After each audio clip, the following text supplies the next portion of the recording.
Lieutenant Ryan Porter's fighter spirals out of control, hurtling towards an uncharted moon. The fierce space battle between human and Gamelon forces rages above, but Ryan's immediate concern is survival. His craft slams into the rocky surface, metal screeching against stone. Emerging from the smoking wreckage, Ryan spots movement, a fleeing Gamelon female. Years of anti-Gamelon propaganda flash through his mind. Ruthless conquerors, threat to humanity, enemy.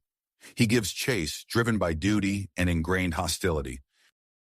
The Gamelon, later identified as Daphne, darts between towering rock formations. Her heart pounds as she seeks refuge from the brutal human pursuer.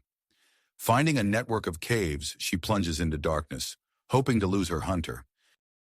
Ryan's tracking skills serve him well as he follows Daphne deep into the cave system. The air grows thick and damp. Suddenly, the ground trembles. An unexpected seismic event shakes the moon's crust. Rocks crash down around them. When the dust settles, Ryan finds himself trapped. The cave entrance is blocked. As his eyes adjust to the dim light, he spots Daphne pinned beneath fallen debris. Her leg is crushed, alien blood seeping onto the cave floor. Ryan hesitates. His military training screams to secure the enemy combatant. But seeing Daphne's pain-racked face, something shifts inside him. He reaches for his emergency med kit. Daphne flinches as Ryan approaches. Everything she knows about humans tells her to expect cruelty. Instead, she feels gentle hands examining her wounds. Ryan works efficiently, stemming the blood flow and stabilizing her leg. As Ryan tends to her injuries, Daphne's fear gives way to confusion. This act of compassion contradicts all she's been told about humans. She studies his face, noting the concentration in his eyes as he works to save her life. With Daphne's immediate injuries addressed, they face a new challenge, escaping the cave system. As they navigate the twisting passages, an unexpected discovery awaits. Hidden deep within the moon's core is a secret Gamelon base. The base contains rows of computer terminals and lab equipment. Ryan's military instincts kick in as he scans the displays. His blood runs cold. The screens detail plans for a devastating bioweapon aimed at Earth. Ryan and Daphne exchange looks of shock and uncertainty. The weight of this intelligence hangs between them. They must decide whether to trust each other and prevent the attack, potentially altering the course of the war. As they work to uncover more about the bioweapon plans, Ryan and Daphne find themselves in close quarters. The cramped cave passages force them into constant proximity. An unexpected tension builds, tinged with growing attraction. Ryan grapples with conflicting emotions. His duty demands he capture Daphne and secure the intelligence. Yet he can't ignore the connection forming between them. Daphne struggles similarly, her fear of humans warring with gratitude towards Ryan. Their tenuous alliance is tested when they encounter other Gamelon soldiers trapped by the cave-in. The soldiers view Ryan as a threat, forcing Daphne to choose between her people and the human who saved her life. As Ryan and Daphne navigate both the treacherous caves and hostile Gamelons, they find themselves relying on each other more and more. Their preconceptions about each other's species begin to crumble in the face of their shared ordeal. Finally, they discover a communications array capable of sending a warning to Earth about the bioweapon, but using it will reveal their location to both human and Gamelon forces. Ryan and Daphne stand at the precipice of a decision that could save Earth but doom them both. The fate of two worlds now rests in their hands. Ryan's finger hovered over the communication array's activation switch. He glanced at Daphne, her alien features taut with tension. Their eyes met, a silent understanding passing between them. With a nod from Daphne, Ryan pressed the button. The system hummed to life, transmitting their warning about the Gamelon bioweapon to Earth. Relief washed over them as the confirmation signal flashed, but it was short-lived. Alarms blared throughout the base, signaling that their position had been compromised. "We need to move," Ryan said, already gathering data chips and portable devices. "Both sides will be converging on this location soon." Daphne rushed to a nearby terminal, her fingers flying over the alien interface. "I'm downloading additional intel. It might prove useful." As they prepared to leave, a muffled sound caught their attention. Ryan tensed, hand moving to his sidearm. Daphne held up a hand, listening intently. The sound came again, a weak cry for help. "There are others trapped here," Daphne said, moving towards a partially collapsed corridor. Ryan hesitated, torn between the need to escape and the possibility of gathering more information. Daphne was already clearing debris, revealing a small group of injured Gamelon soldiers. Among them lay a heavily wounded officer, his uniform marking him as a high-ranking commander. "Commander Zorn!" Daphne exclaimed, kneeling beside the injured Gamelon. Ryan approached cautiously, assessing the situation. The commander's eyes narrowed at the sight of the human, a mixture of pain and hostility in his gaze. "We can't leave them," Daphne insisted, looking up at Ryan. He weighed their options quickly. These Gamelons could provide valuable intelligence, and assisting them might open a path to negotiation. "All right, but we need to hurry. This whole place could come down around us." As if to emphasize his point, a tremor shook the cave, showering them with dust and small rocks. Ryan moved to help the least injured Gamelon to his feet, while Daphne tended to Commander Zorn. "I won't cooperate with the enemy," Zorn growled weakly, trying to push Daphne away. "Commander, please," Daphne pleaded. "He saved my life. We need to work together to survive." Another tremor, stronger this time, rocked the base. Ryan steadied himself against a wall. "We don't have time for this. It's cooperate or die." Zorn's eyes darted between Ryan and Daphne, weighing his options. Finally, he gave a curt nod. "For now," he conceded. With Daphne's help, Ryan quickly outlined an escape plan. They'd navigate the unstable cave system, using Ryan and Daphne's combined knowledge of the terrain. As they set out, the group faced immediate challenges. A wide chasm blocked their path. The bridge across it partially collapsed. "We'll have to jump," Ryan said, eyeing the gap. One by one, they made the leap, Ryan helping the injured Gamelons across. As Daphne assisted Commander Zorn, the weakened bridge gave way beneath them. Ryan lunged forward, grabbing Daphne's hand as she dangled over the abyss, Zorn clinging to her legs. With a grunt of effort, Ryan pulled them to safety. Zorn looked at the human with a mixture of surprise and reluctant gratitude. They pressed on, the cave growing increasingly unstable. Ryan and Daphne worked in tandem, guiding the group through narrow passages and around cave-ins. Their seamless cooperation didn't go unnoticed by Zorn, who watched them with growing curiosity. As they navigated a particularly treacherous section, Ryan found himself working alongside one of the Gamelon soldiers to clear a path. Despite the language barrier, they managed to communicate through gestures and shared purpose. It was a small moment, but it hinted at the possibility of understanding between their species. Finally, after what felt like hours of tense, careful movement, they emerged onto the moon's surface. The group paused, taking in their surroundings. The barren, rocky landscape stretched out before them, dominated by the looming presence of a massive gas giant in the sky. Their relief was short-lived. The distant roar of engines filled the air as multiple ships entered the atmosphere. Both human and Gamelon forces had arrived, no doubt searching for the source of the transmission. Ryan scanned the horizon, his mind racing. "We need to get to my fighter," he said. "The distress beacon there is more powerful. It might be our best chance to contact my fleet without being shot down." Daphne nodded, then turned to explain the plan to her fellow Gamelons. Zorn, still weak but alert, listened intently. His eyes narrowed as he considered their options. As they set out across the rocky terrain, Ryan couldn't help but notice how naturally he and Daphne worked together. Their shared experiences had forged a bond that transcended their species' hostilities. He found himself drawn to her purpose and quick thinking, seeing her not as an alien, but as a person he deeply respected. Daphne, too, felt the pull of their growing connection. She marveled at Ryan's adaptability and compassion, so at odds with everything she'd been taught about humans. As they navigated the dangerous landscape, their glances lingered a moment longer than necessary, unspoken feelings simmering beneath the surface. The group crested a ridge, and Ryan's heart leapt as he spotted his crashed fighter in the distance. But his excitement quickly turned to dread. A Gamelon patrol had already found the wreckage and was guarding it. Commander Zorn stirred, seeing an opportunity. He could alert the patrol to the human's presence, rejoin his forces, and capture a valuable prisoner.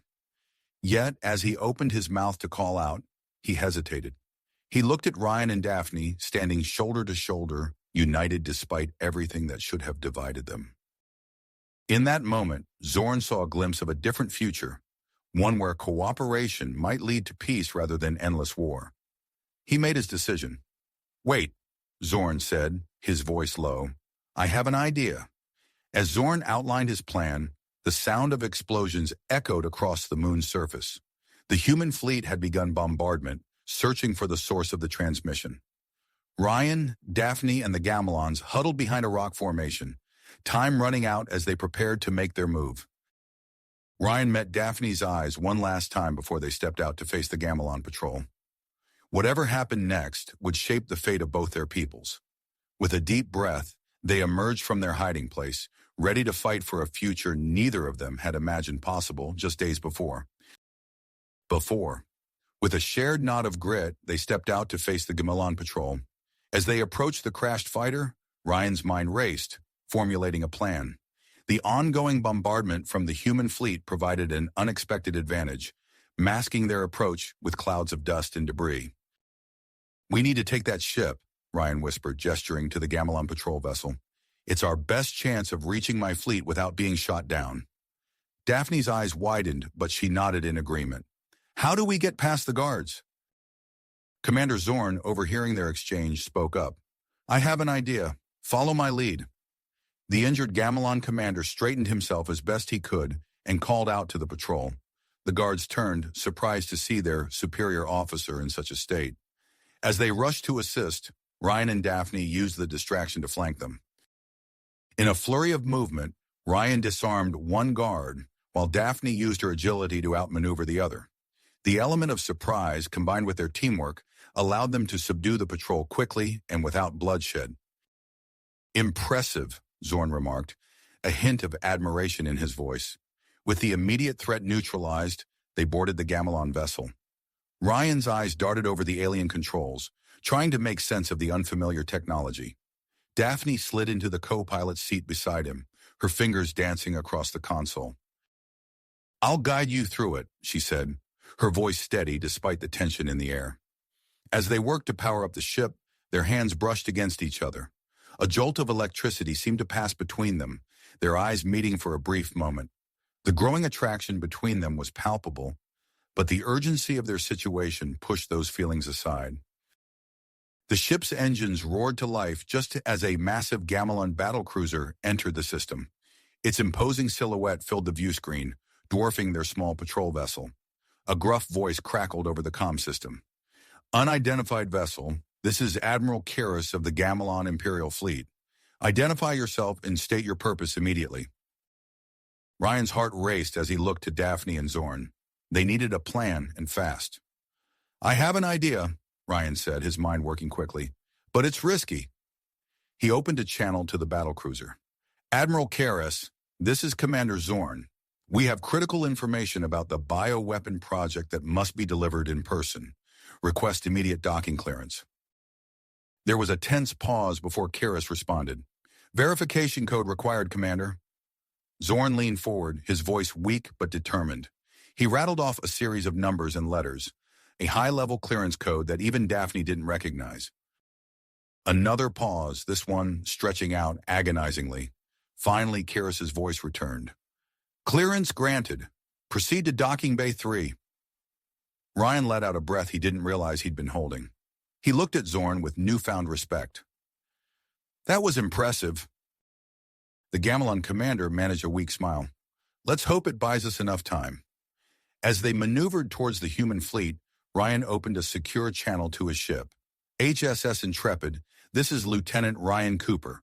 Authentication code Bravo Echo 79 Delta.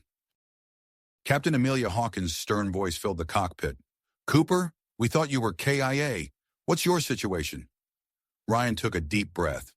"Captain, I have critical intelligence about a Gamelon bioweapon. Request immediate ceasefire and permission to dock.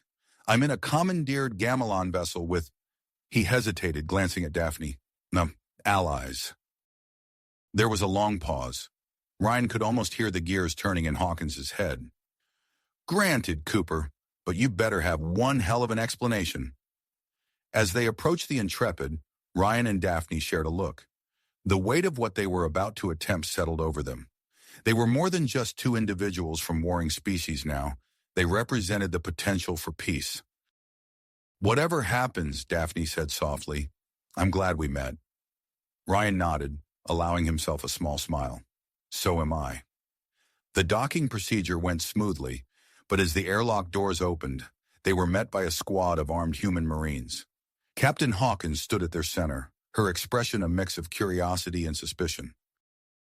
Ryan stepped forward, Daphne close behind him.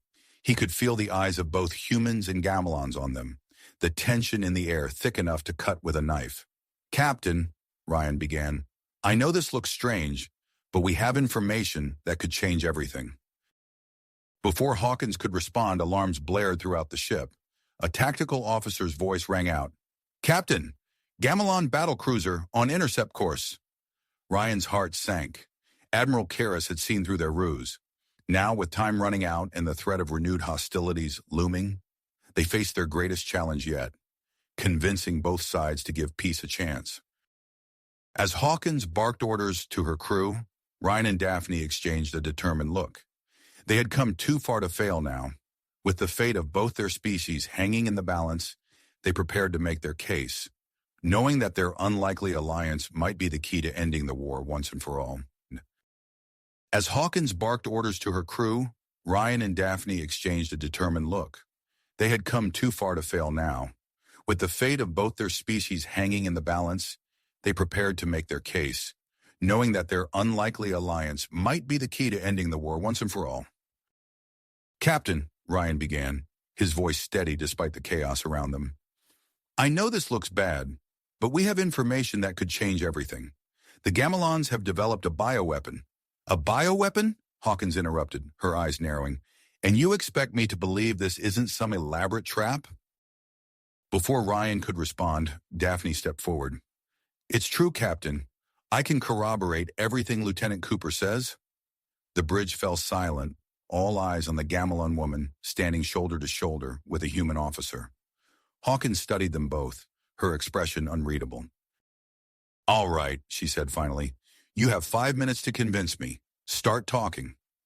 Ryan launched into a detailed explanation of the bioweapon, its capabilities, and the devastating impact it could have on both species. Daphne chimed in, providing crucial details about Gamelon military strategy that lent weight to their claims. As they spoke, the tactical officer's voice cut through the tension. "Captain, the Gamelon battlecruiser is hailing us." Hawkins hesitated for a moment, then nodded. "Put them through." Admiral Karras's face appeared on the display, his expression a mix of anger and confusion. "Captain Hawkins, I demand the immediate return of our personnel. This act of aggression will not stand." "Admiral," Hawkins replied, her voice level, "I believe we have a situation that requires both our attention. Your officer here has provided us with some concerning information." Karras's eyes narrowed. "What information?" Ryan stepped forward, meeting the Admiral's gaze. "Sir, we have intelligence about a bioweapon being developed by your military, a weapon that could destroy both our species." The Admiral's expression flickered, a moment of surprise quickly masked by practiced neutrality. "These are serious accusations, human. Where is Commander Zorn?" On cue, Zorn limped into view, supported by one of his soldiers. "It's true, Admiral. I've seen the facility myself." A tense silence fell over both bridges. Karras's face hardened as he processed this information. "If what you say is true, it would be a violation of our most sacred laws. But I have no reason to trust the word of a human." "Then trust mine, Admiral," Daphne said, her voice strong despite the tremor in her hands. "I've worked alongside Lieutenant Cooper. He speaks the truth." Karras's eyes widened at the sight of Daphne standing so close to Ryan. The implications of their apparent alliance were not lost on him.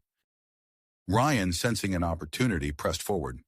"Admiral Captain, I propose a joint mission to investigate and neutralize this threat. It's a chance to end this war before it escalates beyond our control." Hawkins and Karras exchanged wary glances. The possibility of peace, however remote, hung in the air between them. "And how do you propose we proceed?" Hawkins asked, her voice cautious but curious. A small team, Ryan replied. Human and Gamelon working together. We can verify the existence of the weapon and devise a plan to destroy it. As the leaders deliberated, Ryan felt Daphne's hand brush against his. He met her eyes, seeing his own mix of hope and fear reflected there. Finally, after what felt like an eternity, Hawkins spoke. Very well, Lieutenant. We'll give your plan a chance. But if this is a trick, she left the threat unspoken. Carras nodded reluctantly. I will allow this, but under strict supervision. Any sign of deception, and I will not hesitate to open fire. With the temporary agreement in place, preparations for the joint mission began immediately. Ryan and Daphne found themselves at the center of the operation, their unique position of trust making them invaluable to both sides. As they worked to assemble the team and gather necessary equipment, Ryan couldn't help but notice the sideways glances and hushed whispers that followed them. Their closeness had not gone unnoticed, and it was clear that not everyone approved of their alliance. Lieutenant Commander Marcus Graves approached them as they were checking supplies. His eyes darted between Ryan and Daphne, a look of barely concealed disgust on his face. Cooper, he said, his voice low and threatening, I hope you know what you're doing. Getting cozy with the enemy is a dangerous game. Ryan straightened, meeting Graves's gaze. This isn't a game, sir. It's about saving lives, on both sides. Graves sneered and walked away, leaving Ryan with an uneasy feeling in the pit of his stomach. He turned to Daphne, who had been pretending not to listen. We need to be careful, he murmured. Not everyone sees this mission the same way we do. Daphne nodded, her expression grim. The same is true on my side. Admiral Karras may have agreed to this, but I doubt he's given up on the idea of gaining an advantage. As the final preparations were made, Ryan and Daphne found a moment alone in a quiet corner of the hangar bay. The weight of their responsibility pressed down on them, along with the growing intensity of their feelings for each other. Daphne, Ryan began, his voice barely above a whisper. But before he could finish, she closed the distance between them, pressing her lips to his in a passionate, desperate kiss. For a moment, the war, the mission, the fate of their species, it all faded away, leaving only the two of them. When they broke apart, breathless, Ryan saw a flicker of movement out of the corner of his eye. Lieutenant Commander Graves stood in the shadows, watching them with cold, calculating eyes. The moment shattered, reality crashing back in around them. As they boarded the shuttle that would take them to the bioweapon facility, Ryan couldn't shake the feeling that they were walking into something far more dangerous than they had anticipated. The shuttle's engines roared to life, carrying them away from the relative safety of the ships and towards an uncertain future. As they left the hangar, Ryan saw the human and Gamelon vessels hanging in space, a fragile ceasefire suspended between them. He turned to Daphne, finding strength in her steady gaze. Whatever challenges lay ahead, they would face them together. The fate of two worlds rested on their shoulders, and failure was not an option. An option. The weight of their mission pressed down on them as the shuttle's engines ignited, propelling them away from the relative safety of the Intrepid and into the vast unknown. As they left the hangar, the human and Gamelon vessels hung suspended in space, their temporary ceasefire a fragile thread connecting two warring species. Ryan's gaze lingered on the ships, a stark reminder of the delicate balance they were trying to maintain. The shuttle's interior buzzed with nervous energy as human and Gamelon crew members eyed each other warily. Lieutenant Commander Marcus Graves paced near the rear of the craft, his cold stare fixed on Ryan and Daphne. Ryan leaned closer to Daphne, his voice barely above a whisper. We need to stay focused. Graves isn't the only one watching us. Daphne nodded, her expression grim. The Gamelons are just as suspicious. We have to prove this can work. Their conversation was cut short as the shuttle lurched violently. The pilot's voice crackled over the intercom. Massive asteroid field ahead. Brace for evasive maneuvers. Ryan and Daphne exchanged a quick glance before springing into action. They moved to the navigation console, fingers flying over the controls as they assisted in plotting a safe course through the debris. Banking left, Ryan called out, his eyes fixed on the sensor readings. Incoming cluster at 2 o'clock. Daphne's hands danced across the console, adjusting their trajectory. Compensating. Thrusters at 70%. The shuttle weaved through the asteroid field, narrowly avoiding collisions as Ryan and Daphne worked in perfect sync. Their seamless coordination drew curious glances from both humans and Gamelons alike. As they cleared the last of the asteroids, a collective sigh of relief echoed through the shuttle. Ryan caught Graves watching them, a mix of reluctant admiration and lingering suspicion in his eyes. The moment of respite was short-lived. Alarms blared as the long-range sensors lit up. "Unidentified vessel approaching fast," the tactical officer shouted. "They're charging weapons." Before anyone could react, the shuttle rocked violently as enemy fire tore through their shields. Sparks erupted from damaged consoles, and the acrid smell of burning circuitry filled the air. "Engines are down," the pilot yelled over the chaos. "We're dead in the water." Ryan's mind raced as he assessed the situation. With a deep breath, he stepped into the center of the shuttle. "Listen up. We need to board that ship if we want any chance of completing this mission." Surprised faces turned towards him, human and Gamelon alike. Daphne moved to stand beside him, her presence a silent show of support. "It's risky," Ryan continued, "but it's our only option. We can use their ship to reach the facility." Graves scoffed. "And how do you propose we get past their security systems?" Daphne stepped forward. "I can bypass them. Gamelon technology is my specialty." A tense silence fell over the shuttle as the crew considered their options. Finally, a Gamelon officer nodded. "We're with you."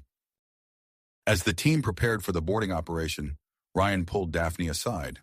Their eyes met, unspoken emotions passing between them.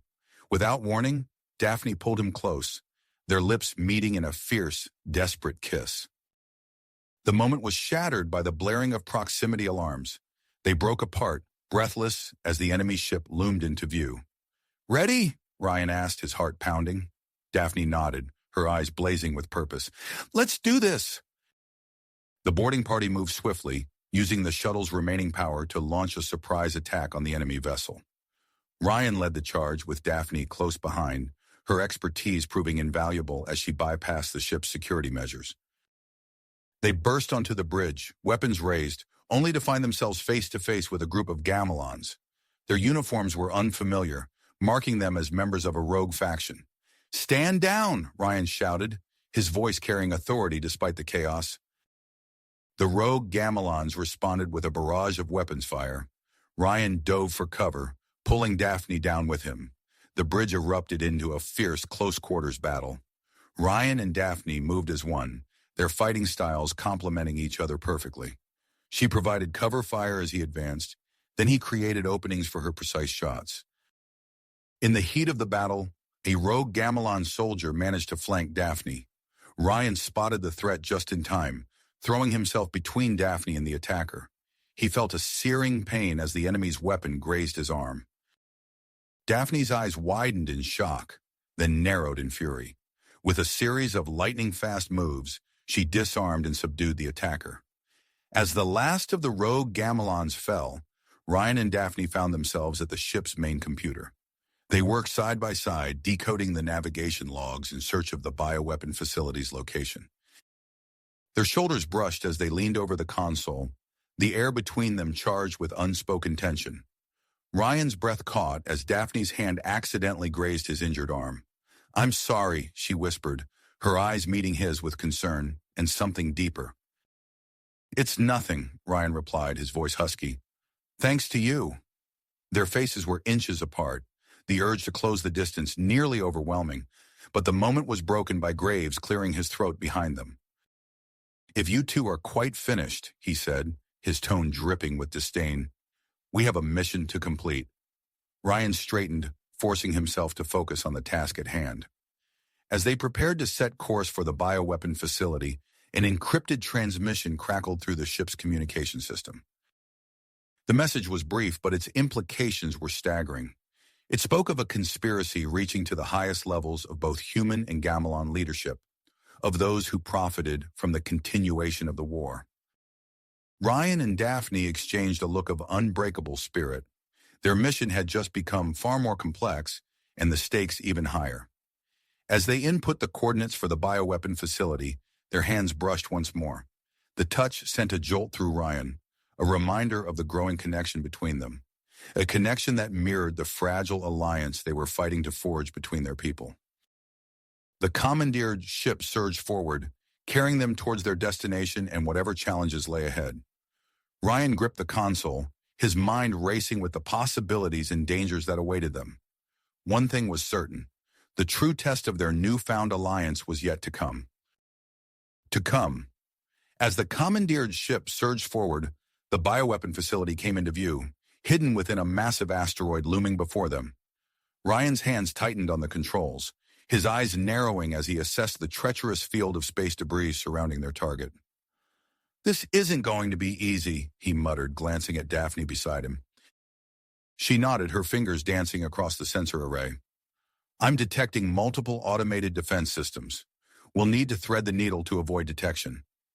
As they approached, Ryan's piloting skills were put to the test. He weaved the ship through a maze of jagged rock and twisted metal, relying on Daphne's guidance to avoid triggering any alarms.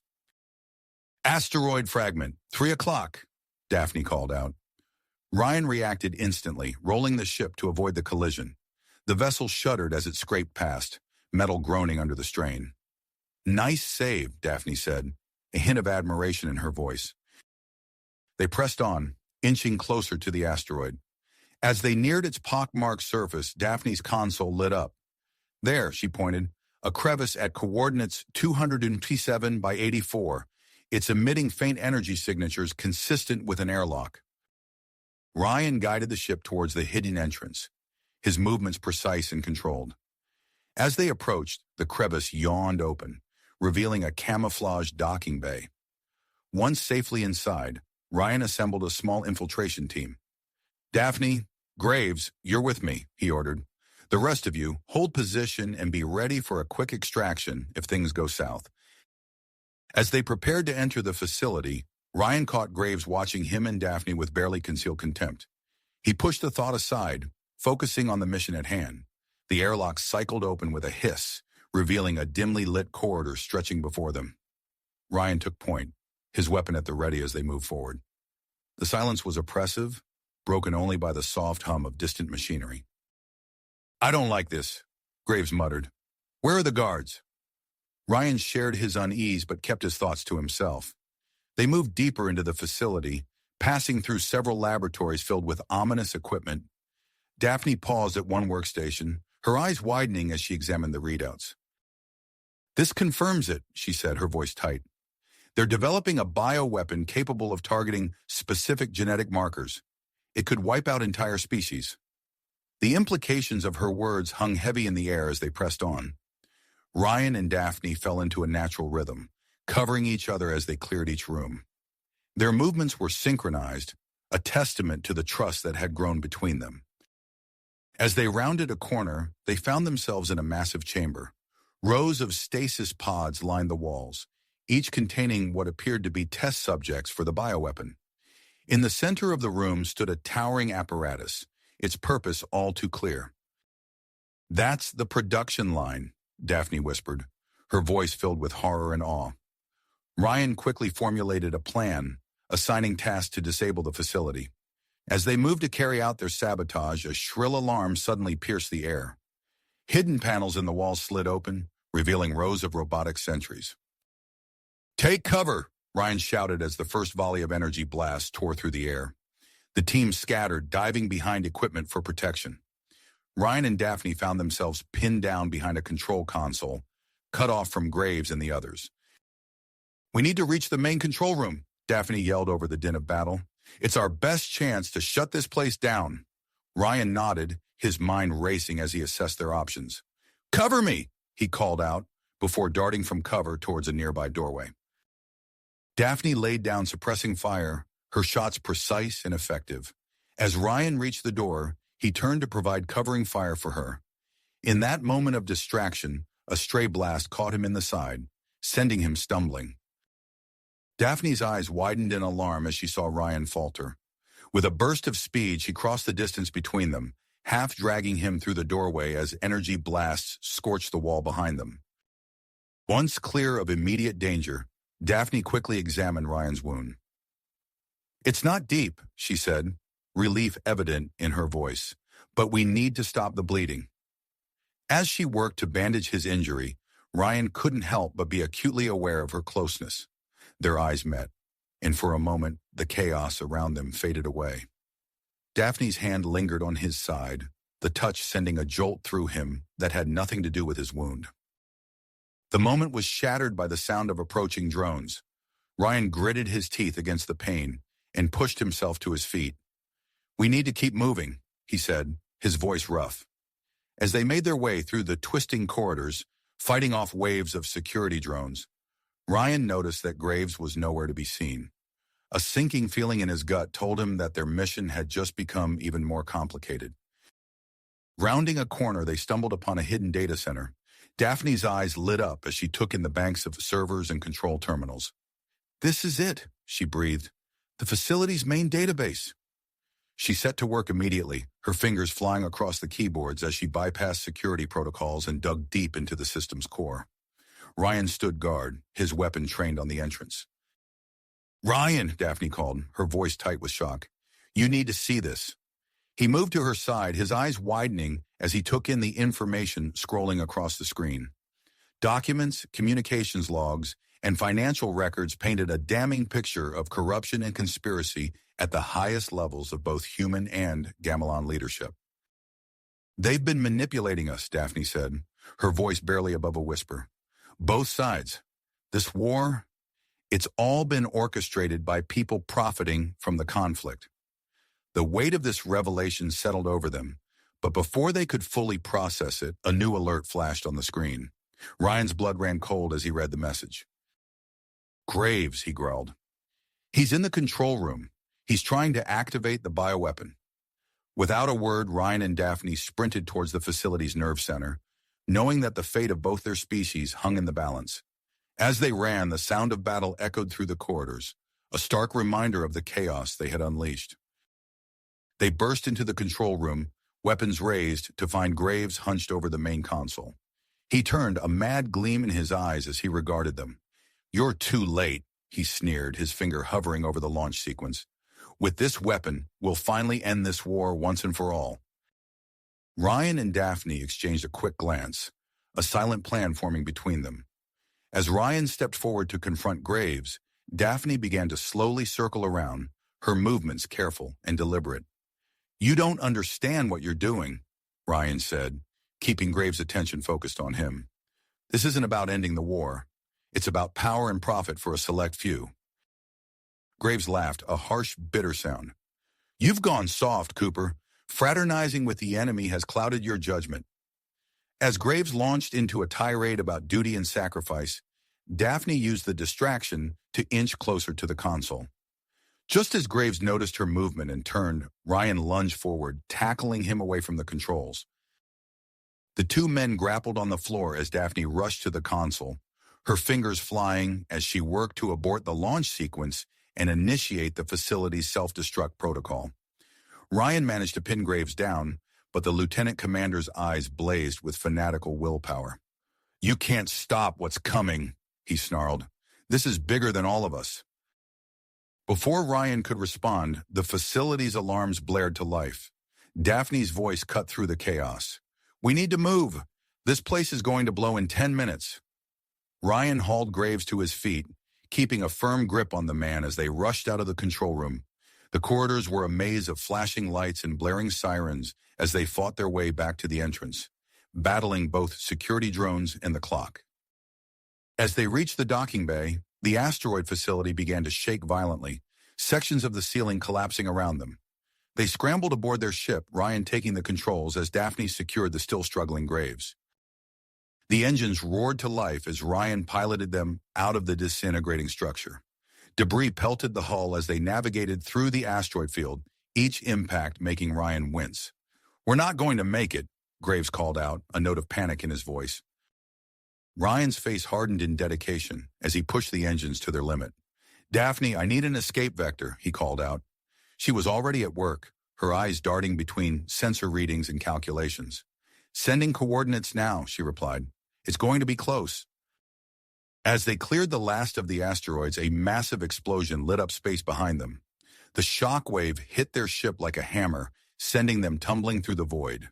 For a heart-stopping moment, it seemed as though they might be torn apart. Then, slowly, the ship stabilized.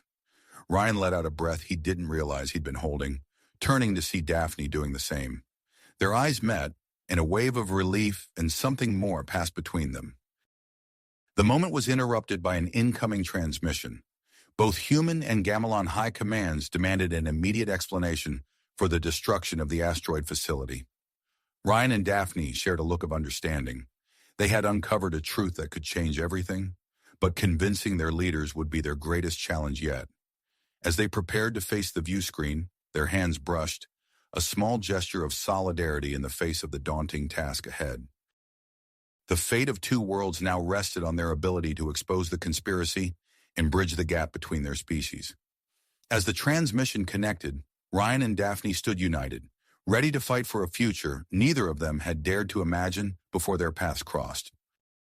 Crossed had set in motion events that would alter the course of history. As the transmission connected, Ryan took a deep breath, centering himself for the challenge ahead. Captain Amelia Hawkins' stern visage filled one half of the view screen, while Admiral Kara's distinctly Gamelon features occupied the other. Their expressions were a mix of confusion, anger, and barely concealed curiosity. "Captain Cooper," Hawkins began, her voice clipped. "You have exactly 60 seconds to explain why you've destroyed a classified research facility and why you're in the company of a Gamelon officer."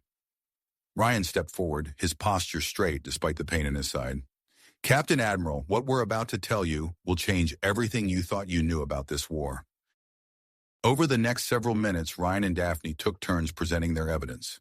They spoke of the hidden facility, the bioweapon research, and the damning data they'd uncovered. As they talked, their words flowed seamlessly between them, each picking up where the other left off. The reactions from Hawkins and Karis shifted from disbelief to shock as the full implications of the conspiracy became clear. When they finished, a heavy silence filled the air. Admiral Karis broke it first, his voice a low rumble. "These are grave accusations, Lieutenant Daphne. If true, the consequences will be significant." Captain Hawkins nodded, her eyes hard. "We need to verify this information immediately. You are ordered to return to neutral space for a full debriefing. Transmit your current coordinates, and we'll arrange a rendezvous point." As the transmission ended, the tension on the bridge was palpable. The human and Gamelon crew members exchanged uneasy glances, the weight of their actions settling in. Murmurs of discontent began to rise, quickly escalating into heated arguments. Accusations of betrayal and mistrust flew back and forth, threatening to undo the fragile alliance they'd formed. Ryan stepped between two crewmen on the verge of blows. "That's enough!" he shouted, his voice cutting through the chaos. "We're all in this together now. Human or Gamelon, it doesn't matter anymore." Daphne moved to his side, her presence a calming influence. "What we've discovered affects all of us," she added, her eyes sweeping the room. "We can't let old hatreds divide us now." As the crew watched them stand united, the argument slowly died down. Ryan and Daphne's obvious trust in each other served as a powerful example of what could be achieved through cooperation. With the immediate crisis averted, Ryan plotted a course to the designated coordinates. As they traveled, he couldn't help but notice the whispered conversations and curious glances directed at him and Daphne. Their closeness had not gone unnoticed, sparking speculation among the crew. Their journey was interrupted by the sudden appearance of an uncharted asteroid field. Ryan's hands flew over the controls, making split-second adjustments to avoid collision. "Daphne, I need those Gamelon sensors," he called out, his focus intense. She was already at work, her fingers dancing across the alien technology. "Sending data to your console now," she replied, her voice steady despite the danger. Together, they guided the ship through the treacherous terrain. Ryan's piloting skills combined with Daphne's sensor readings allowed them to navigate the field with a precision that left the crew in awe. As they cleared the last of the asteroids, a series of alarms blared through the ship. Ryan's heart sank as he read the diagnostics. "The engines are failing," he announced, his mind racing through possible solutions. Daphne was already moving towards the engine room. We need to reroute power and stabilize the core, she said, her eyes meeting Ryan's. I'll need your help. They rushed to the cramped space, the ship shuddering around them. Inside the engine room, the heat was oppressive, the air thick with the scent of ozone and burning metal. Ryan and Daphne worked in perfect sync, their bodies pressing close in the confined space as they made urgent repairs. As Ryan reached past Daphne to adjust a power coupling, he became acutely aware of her proximity. The warmth of her body, the scent of her hair, it all threatened to overwhelm his senses. Daphne felt it too, her breath catching as Ryan's arm brushed against her. For a moment their eyes met, and the air between them seemed to crackle with unspoken tension. The ship gave a violent lurch, snapping them back to the task at hand.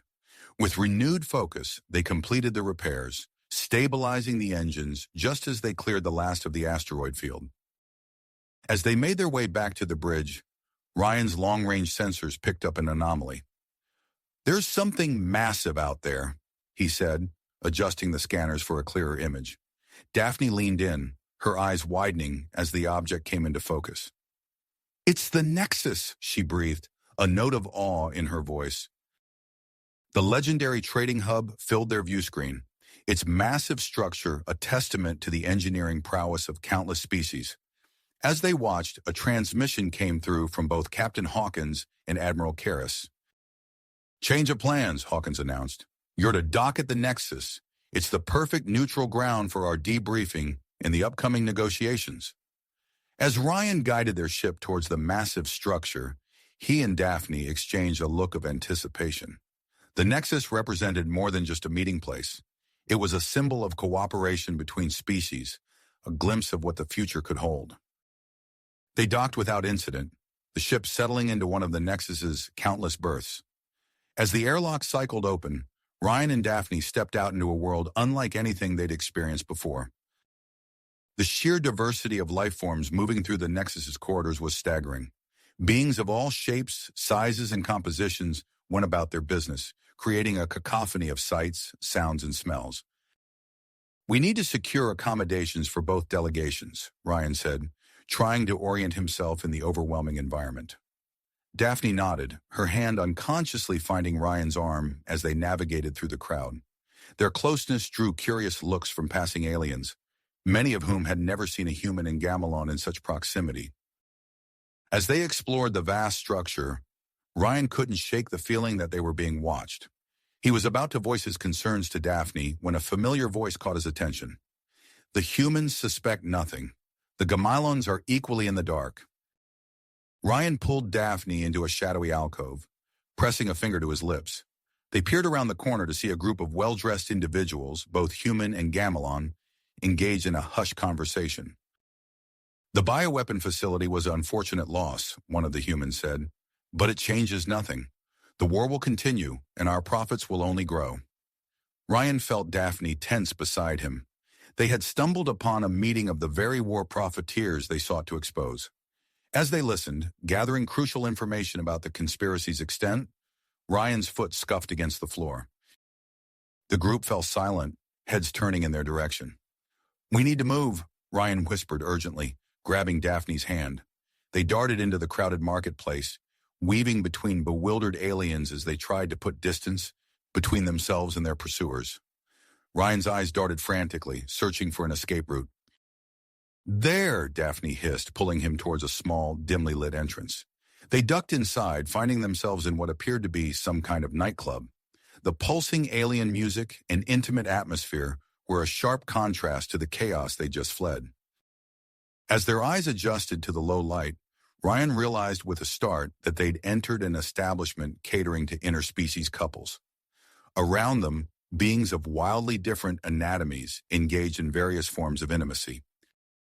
Ryan became hyper-aware of Daphne's hand still clasped in his, of her body pressed close in the crowded space. Their eyes met, and the air between them seemed to thicken with unspoken desire. Before either could act on the tension building between them, Ryan's communicator buzzed.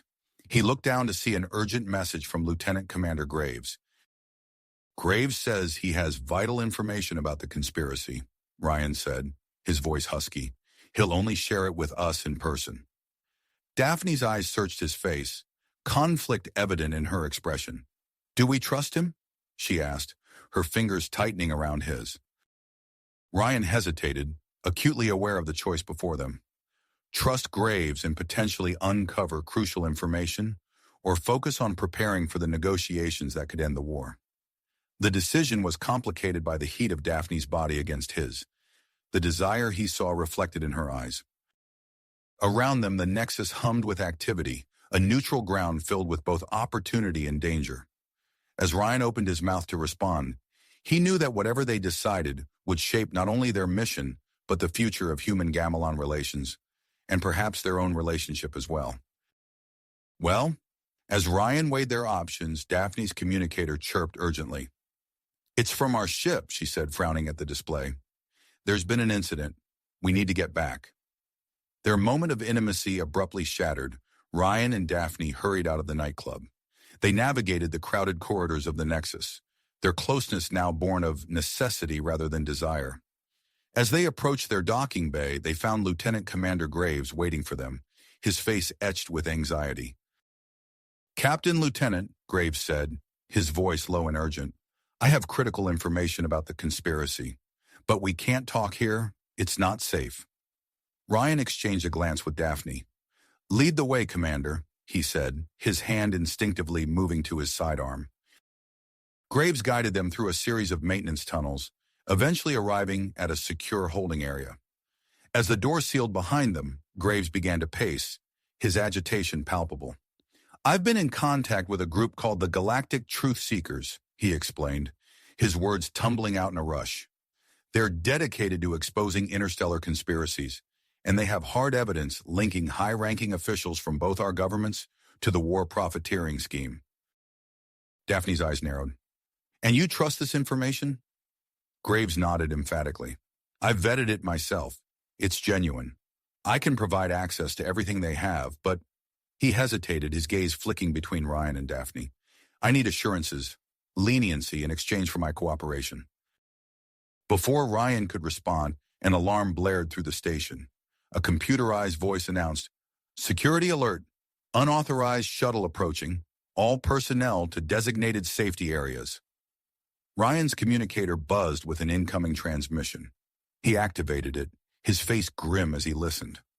"Understood. We're on our way." He turned to Daphne and Graves. "A team of mercenaries is attempting to breach the Nexus.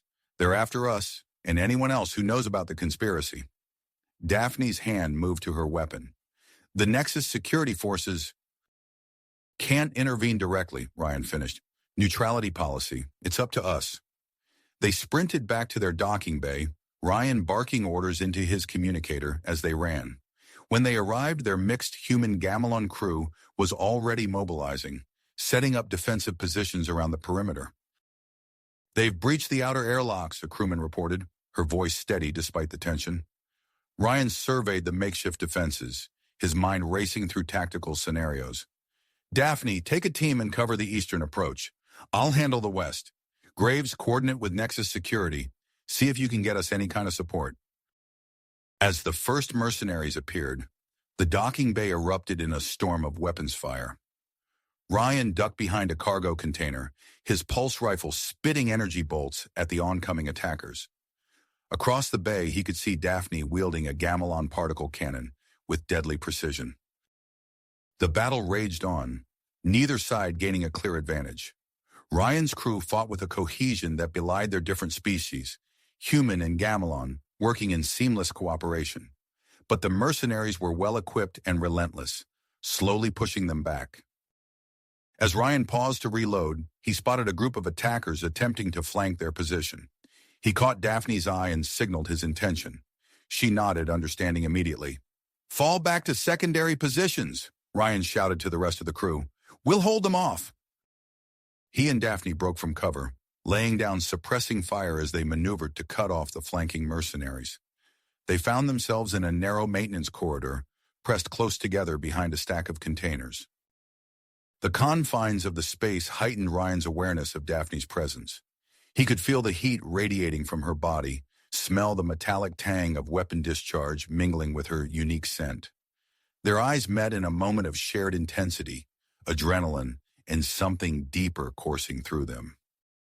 Almost without conscious thought, they leaned towards each other. Their lips met in a fierce, passionate kiss, months of unspoken desire finally finding expression. For a brief electric moment, the battle faded away, leaving only the two of them. The spell was broken by a burst of gunfire striking their cover. They sprang apart, instantly back in combat mode. Ryan's mind raced, analyzing their surroundings for any tactical advantage. The airlock controls, Daphne said, gesturing to a nearby panel. If we can lure them in... Ryan grinned, already seeing her plan. Let's do it. They fell back, making a show of retreating deeper into the maintenance area. As the mercenaries pursued, Ryan and Daphne split up, flanking the attackers. In a coordinated move, they struck from both sides, driving the mercenaries into a section of the corridor. Daphne reached the control panel first, her fingers flying over the alien interface. The airlock doors slammed shut, sealing the mercenaries in the section. Ryan quickly overrode the safety protocols, leaving the trapped attackers to the mercy of the vacuum beyond. With the immediate threat neutralized, they regrouped with their team and the newly arrived Nexus security forces. As the adrenaline of battle faded, Ryan found his gaze continually drawn to Daphne. The memory of their kiss burned in his mind, demanding acknowledgement. Before they could address the shift in their relationship, a priority communication came through. Captain Hawkins and Admiral Karras had arrived at the Nexus and were demanding an immediate meeting. As they made their way to the conference room, Ryan's hand brushed against Daphne's. She caught his fingers, squeezing briefly before letting go. It was a small gesture, but it carried the weight of promise, a conversation to be had, feelings to be explored, once their duty was done. They entered the conference room to find Hawkins and Karras waiting, their faces grave. The human captain and Gamelan admiral exchanged a look before turning to Ryan and Daphne. The situation has escalated beyond our worst fears, Hawkins began, her voice tight with suppressed anger. The actions of these war profiteers threaten not just our species, but the stability of this entire sector. Karras nodded, his alien features set in unyielding commitment. We've come to a decision. We're forming a special joint task force to investigate and dismantle this conspiracy, and we want you two to lead it. Ryan and Daphne shared a glance, a world of unspoken communication passing between them. They turned back to their superiors, ready to accept the mission that would shape the future of human-Gamelan relations, and perhaps their own futures as well. As Hawkins began outlining the details of their new assignment, Ryan felt a mix of anticipation and willpower. Whatever challenges lay ahead, he knew that with Daphne by his side, they stood a fighting chance of bringing peace to their warring species, and maybe, just maybe, finding something more for themselves along the way. As Hawkins concluded her briefing, Ryan and Daphne exchanged a determined look. They had been handed an enormous responsibility, but they were ready to face it head-on. We'll need a stealth ship, Ryan said, his mind already racing with plans. Admiral Karras nodded. It's been arranged. You'll depart from the Nexus within the hour. As they made their way to the docking bay, Ryan felt Daphne's presence beside him, a constant source of strength and focus. The memory of their kiss in the heat of battle lingered, but they both knew now wasn't the time to address it. The stealth ship was a sleek, dark vessel, its hull designed to absorb rather than reflect light. As they boarded, Ryan couldn't help but appreciate the advanced technology that seamlessly blended human and Gamelan engineering. Once they cleared the Nexus, Ryan activated the ship's cloaking device. The stars outside the view screen seemed to bend around them as they vanished from sight. Incoming transmission, Daphne announced, her fingers dancing across the control panel. Encrypted coordinates. Ryan's brow furrowed. From the galactic truth seekers? Daphne nodded, already working to decipher the message. Looks like our rendezvous point. As the coordinates commitment on the navigation display, Ryan let out a low whistle. An asteroid belt in neutral space. This won't be an easy approach. He guided the ship towards their destination, the vast expanse of space giving way to a dense field of tumbling rocks. Ryan's hands tightened on the controls as he began to weave through the treacherous maze. Proximity alert, Daphne warned, her eyes fixed on the sensor readings. Large asteroid, 2 o'clock. Ryan banked hard, narrowly avoiding a collision. Sweat beaded on his forehead as he focused intensely on navigating the field. Beside him, Daphne called out warnings and adjustments. Their teamwork flawless even under pressure. After what felt like hours of nerve-wracking maneuvering, they finally reached a relatively clear area. Before them loomed a massive asteroid, easily twice the size of their ship. "I'm picking up an artificial structure," Daphne reported. "It's built into the asteroid itself." As they approached, a concealed docking bay became visible. Ryan guided the ship inside, setting it down gently on the landing pad. They exited the ship cautiously, hands near their weapons. A figure emerged from the shadows, tall with iridescent skin and large, multifaceted eyes. Ryan recognized the species as Zarthian, known for their neutrality in galactic affairs. "Welcome," the alien said, her voice melodious. "I am Zara. We have much to discuss, and little time." Zara led them to a small utilitarian room filled with holographic displays and computer terminals. She inserted a data crystal into one of the consoles, and a flood of information filled the air around them. "Financial transactions, communication logs," Daphne murmured, her eyes darting from one display to another. "This implicates officials from both our governments." Ryan's teeth clenched as he absorbed the scope of the conspiracy. "It's worse than we thought." Zara nodded grimly. "And it's about to escalate. The war profiteers are planning a false flag operation to reignite hostilities between your species." "Where?" Ryan demanded, a cold dread settling in his stomach. "A civilian colony," Zara replied. "They intend to stage an attack, making it appear as though it was carried out by the opposing side." Daphne's eyes met Ryan's, a silent understanding passing between them. They needed to act fast. "We have to stop them," Ryan said. "But how? We can't be in two places at once." Zara's multifaceted eyes glimmered. "My network can assist you in infiltrating their main base of operations. It's a heavily fortified space station orbiting a gas giant." As Zara pulled up schematics of the station, Ryan's mind raced with possibilities. He studied the station's defenses, looking for weaknesses. "Our ship's cloaking technology," he mused. "If we can approach undetected—" Daphne leaned in, her shoulder brushing against Ryan's. He felt a jolt of electricity at the contact, but forced himself to focus.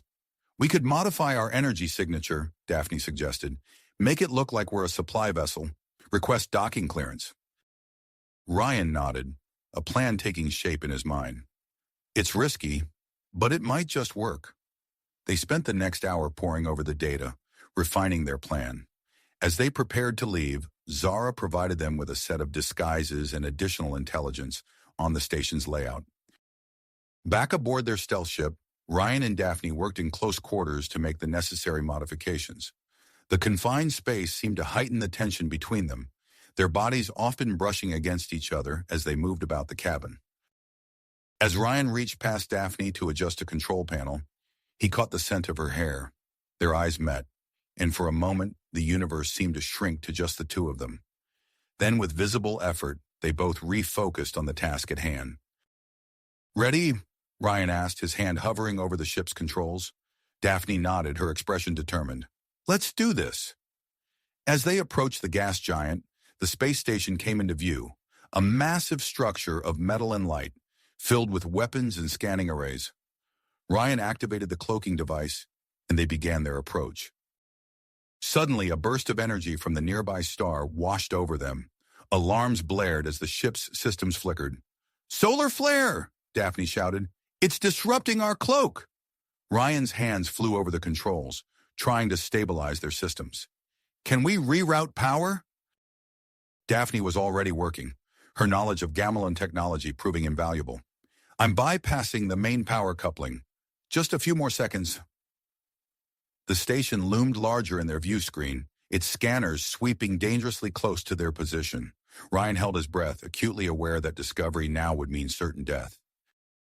Just as a scan was about to pass over them, Daphne slammed her hand down on a control. The cloak re-engaged, and they vanished from sight mere moments before detection. Ryan let out a shaky breath. "Nice work." Daphne managed a tight smile. We're not done yet. They approached the station's docking bay, Ryan modulating their communications to match that of a supply vessel. After a tense exchange with the station's traffic control, they were granted clearance to dock. As the ship settled onto the landing pad, Ryan and Daphne donned their disguises. They shared a final look before disembarking, both keenly aware of the dangers that lay ahead and the weight of their mission. The station's corridors were a hive of activity, filled with a mix of humans, gamelons, and other alien species. Ryan and Daphne moved purposefully, blending in with the crowd as they made their way toward the lower levels. As they passed a group of technicians, Ryan caught a snippet of conversation that made his blood run cold. "The attack on the colony is scheduled for 600 hours. He exchanged a glance with Daphne. They were running out of time. Time, Ryan's heart made as he processed the information. They needed to act fast. "We need to find the control room," he whispered to Daphne. "It's our best chance to stop this attack and expose the conspiracy." Daphne nodded, her eyes scanning the corridor. "According to the schematics, it should be 2 levels up." They made their way to a nearby lift, hearts pounding as they ascended. The doors opened onto a bustling command deck. Ryan and Daphne moved purposefully, blending in with the crowd of technicians and officers.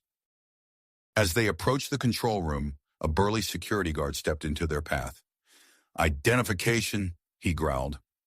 Ryan's hand inched towards his concealed weapon, but before he could act, alarms blared throughout the station. The guard's attention shifted, giving them the opening they needed. They slipped past him and into the control room.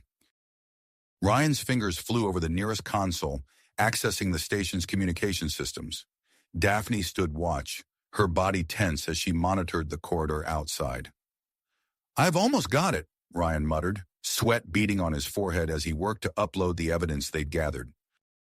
Suddenly, the doors burst open. A towering gamelon in an ornate uniform strode in, flanked by a heavily armed security team. His eyes narrowed as he took in the scene. "Intruders!" he bellowed. "Surrender immediately!" Ryan's mind raced as he recognized the station's commander, Krex. He positioned himself between Daphne and the security team, his hand inching towards the broadcast activation switch.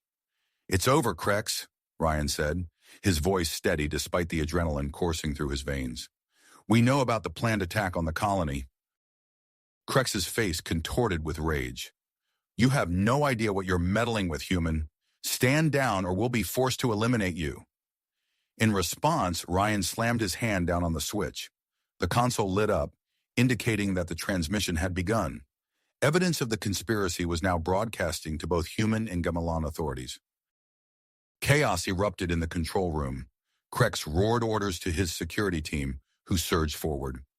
Ryan and Daphne sprang into action, their complementary fighting styles allowing them to hold their own against the superior numbers. Ryan ducked under a wild swing from one of the guards, using the man's momentum to throw him into his comrades. Beside him, Daphne executed a flawless series of strikes, incapacitating 2 attackers in rapid succession. A stray energy blast from one of the security team's weapons struck a nearby control panel. Sparks flew, and the station shuddered. Alarms blared as systems began to fail across the board. "The reactor's destabilizing!" one of the technicians shouted, panic evident in his voice. The artificial gravity fluctuated, causing everyone in the room to stumble. Ryan and Daphne, however, were quick to adapt. Their experience in zero-gravity combat gave them a distinct advantage. As Krex barked orders to stabilize the station, Ryan and Daphne used the confusion to their advantage. They moved in perfect sync, disarming and subduing their opponents with practiced efficiency. The station groaned, metal twisting as the structural integrity began to fail. Krex's face paled as he realized the gravity of the situation. "Evacuate the station," he ordered, his earlier bravado replaced by genuine fear. "All personnel to the escape pods." In the chaos that followed, Ryan and Daphne managed to slip away from the security team. They raced through the corridors, which were now filled with panicked civilians and station personnel fleeing for their lives. "We need to get to our ship," Ryan said, helping a fallen technician to his feet. Daphne nodded, already moving to assist an elderly Gamelon couple struggling with the shifting gravity. We can't leave these people behind. They worked quickly, guiding as many civilians as they could towards the escape pods. Their actions didn't go unnoticed, and Ryan caught more than a few surprised looks from both humans and Gamelons as they witnessed members of the enemy species working together to save lives. With time running out, they finally reached the docking bay where their stealth ship waited. Ryan's relief was short-lived as he noticed the problem. "The docking clamps are jammed," he growled, frustration evident in his voice. Daphne was already moving towards the maintenance shaft. "We'll have to override them manually." They squeezed into the cramped space, their bodies pressed close as they worked to bypass the damaged systems. Ryan could feel the heat of Daphne's breath on his neck, her proximity both distracting and oddly comforting in the face of their dire situation. With a final grunt of effort, they managed to release the clamps. They scrambled back to the ship, sealing the airlock just as another violent tremor shook the station. Ryan threw himself into the pilot's seat, his hands dancing over the controls as he initiated the launch sequence. The ship lurched free of the docking bay just as a massive explosion tore through the station. "Hang on," Ryan shouted, pushing the engines to their limit as he navigated through a deadly field of debris. Twisted metal and fragments of the disintegrating station hurtled past them, along with dozens of escape pods. Daphne's voice was tense as she called out sensor readings, helping Ryan thread their way through the chaos. A particularly large piece of debris grazed their hull, sending them into a spin. Ryan gritted his teeth, using every ounce of his piloting skill to regain control. They burst free of the debris field, the stars stretching into lines as they jumped to FTL speeds. As the immediate danger passed, Ryan and Daphne shared a look of relief. Their moment of respite was short-lived, however, as the communication system crackled to life. "This is Captain Amelia Hawkins," a familiar voice rang out. "Ryan, Daphne, do you copy?" Ryan activated the comm. "We're here, Captain. What's the situation?" "Your broadcast has caused an uproar," Hawkins replied, her voice tight with tension. "Both human and Gamelon high commands have called emergency sessions. But that's not all. We're detecting multiple warships converging on your location." Ryan's stomach dropped as he processed the implications. Friendlies or hostiles? "Unknown at this time," Hawkins admitted. "We're trying to determine their intentions, but you need to get out of there now." Ryan looked to Daphne, seeing his own purpose mirrored in her eyes. They both knew they couldn't risk capture or destruction, not when they held the key to exposing the full extent of the conspiracy. "Understood, Captain," Ryan responded. "We're low on fuel and need repairs. We're setting course for Nix 427. There was a pause on the other end of the comm. "That planet is notoriously dangerous, Ryan. Are you sure?" "It's our best option for now," he said firmly. "We'll lay low and make repairs. Once we're back in fighting shape, we'll rendezvous at the arranged coordinates." "Very well," Hawkins replied. "Good luck and stay safe. Hawkins out." As the communication ended, Ryan plotted a course for the inhospitable world of Nix 427.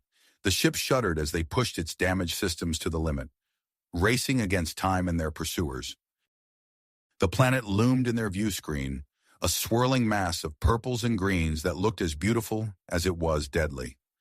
As they began their descent, the ship bucked against the turbulent atmosphere. "Shields are failing," Daphne reported, her fingers flying over the controls as she rerouted power. Ryan's muscles strained as he fought to keep the ship stable. "Come on, girl," he muttered. "Just a little further." They broke through the cloud cover, revealing a landscape of dense alien forest. Ryan scanned for a suitable landing site, acutely aware of the ship's rapidly deteriorating condition. With a bone-jarring impact, they touched down in a small clearing. The ship's system sputtered and died, leaving them in eerie silence broken only by the creaking of cooling metal. Ryan and Daphne shared a look of mingled relief and apprehension. They had survived, but their ordeal was a long way to go. As they prepared to step out onto this alien world, neither could shake the feeling that their greatest challenges still lay ahead. Ryan reached for the airlock controls, his hand brushing against Daphne's. For a moment, the universe seemed to shrink to just the two of them. Then, with a hiss of equalizing pressure, the door opened, and they stepped out into the unknown. Alien world. The atmosphere of Nix 427 hit them like a wall of humid, spice-scented air. Bioluminescent vegetation cast an eerie glow across the clearing, revealing a landscape both beautiful and treacherous. Ryan and Daphne quickly set up a makeshift camp near their damaged ship, salvaging what supplies they could. As night fell, the alien forest came alive with strange sounds and movements in the shadows. "We should take shifts," Ryan suggested, fashioning a crude spear from a piece of ship debris. "This place doesn't seem friendly." Daphne nodded, checking the charge on her energy pistol. "Agreed. I'll take first watch." Hours passed uneventfully, but as Ryan took over the watch, a low growl echoed from the tree line. He tensed, gripping his makeshift spear tightly. "Daphne," he whispered urgently, shaking her awake. "We've got company." She was on her feet in an instant, energy pistol at the ready. The growl came again, closer this time. Suddenly, a massive shape burst from the underbrush. In the bioluminescent glow, they saw a nightmarish creature. It resembled a giant, six-legged feline, its muscular body covered in thick hide. Along its spine, razor-sharp quills stood erect, glinting in the eerie light. Ryan held his spear out, trying to keep the beast at bay. "Aim for its eyes or mouth," he shouted to Daphne. She fired off a series of precise shots, but the creature's thick hide deflected most of the energy blasts. It lunged forward, narrowly missing Ryan with its massive claws. They worked in tandem, Ryan jabbing with his spear to keep the predator off balance, while Daphne looked for an opening. The creature's agility was astounding for its size, forcing them to constantly reposition. In a sudden burst of speed, the alien predator feinted left and then struck right. Its claws raked across Ryan's arm, leaving a deep gash. He cried out in pain but maintained his grip on the spear. Seeing Ryan injured, Daphne made a split-second decision. "Hey, ugly!" she yelled, breaking from cover and drawing the creature's attention. The predator turned toward her, giving Ryan the opening he needed. With a grunt of effort, he drove his spear deep into the creature's flank. The beast let out a deafening roar of pain and fury before finally retreating into the forest. As the adrenaline faded, Ryan stumbled, clutching his wounded arm. Daphne rushed to his side, her face etched with concern. "Let me see," she said, gently examining the gash. "It's deep, but I think I can help." Daphne scanned the nearby vegetation, her knowledge of xenobiology kicking in. She quickly gathered several alien plants, crushing them into a poultice. "This might sting," she warned before applying the mixture to Ryan's wound. He hissed in pain but held still as she worked. The bleeding slowed, and Ryan could feel a numbing sensation spreading from the site of the injury. "Thank," he said, his voice rough. "Quick thinking out there." Daphne smiled, her face close to his as she finished bandaging his arm. "We make a good team." The air between them seemed to charge with electricity. Ryan found himself acutely aware of Daphne's proximity, the warmth of her breath on his skin. Their eyes met, and for a moment the danger surrounding them faded away. Just as they began to lean in, a sharp beeping sound cut through the tension. They jumped apart, both flushed and slightly breathless. "The ship," Ryan said, clearing his throat, "sounds like a message." They hurried to the crashed vessel, where the communication system was flashing urgently. Ryan activated the console, revealing a coded message. "It's from Zara," Daphne said, her brow furrowing as she decoded the transmission. Her expression grew grave as she read. "Ryan, we've got a problem." The message was dire. Both human and Gamelon extremist factions had rejected the evidence of the conspiracy. Worse, Ryan and Daphne were now labeled as traitors. Bounty hunters from various species had been dispatched to capture or eliminate them. "We need to fortify our position," Ryan said, his tactical mind already working. "Salvage what we can from the ship to create barriers. We'll set up early warning systems using the sensor equipment." As they worked to secure their camp, they made a surprising discovery. The unique magnetic properties of Nix 427 were interfering with long-range scanners, effectively hiding their presence on the planet. "This buys us time," Daphne said, studying the readings, "but it also means we can't send out a distress signal." Ryan nodded, considering their options. "We should use this to our advantage. Move our camp deeper into the forest where the interference is strongest."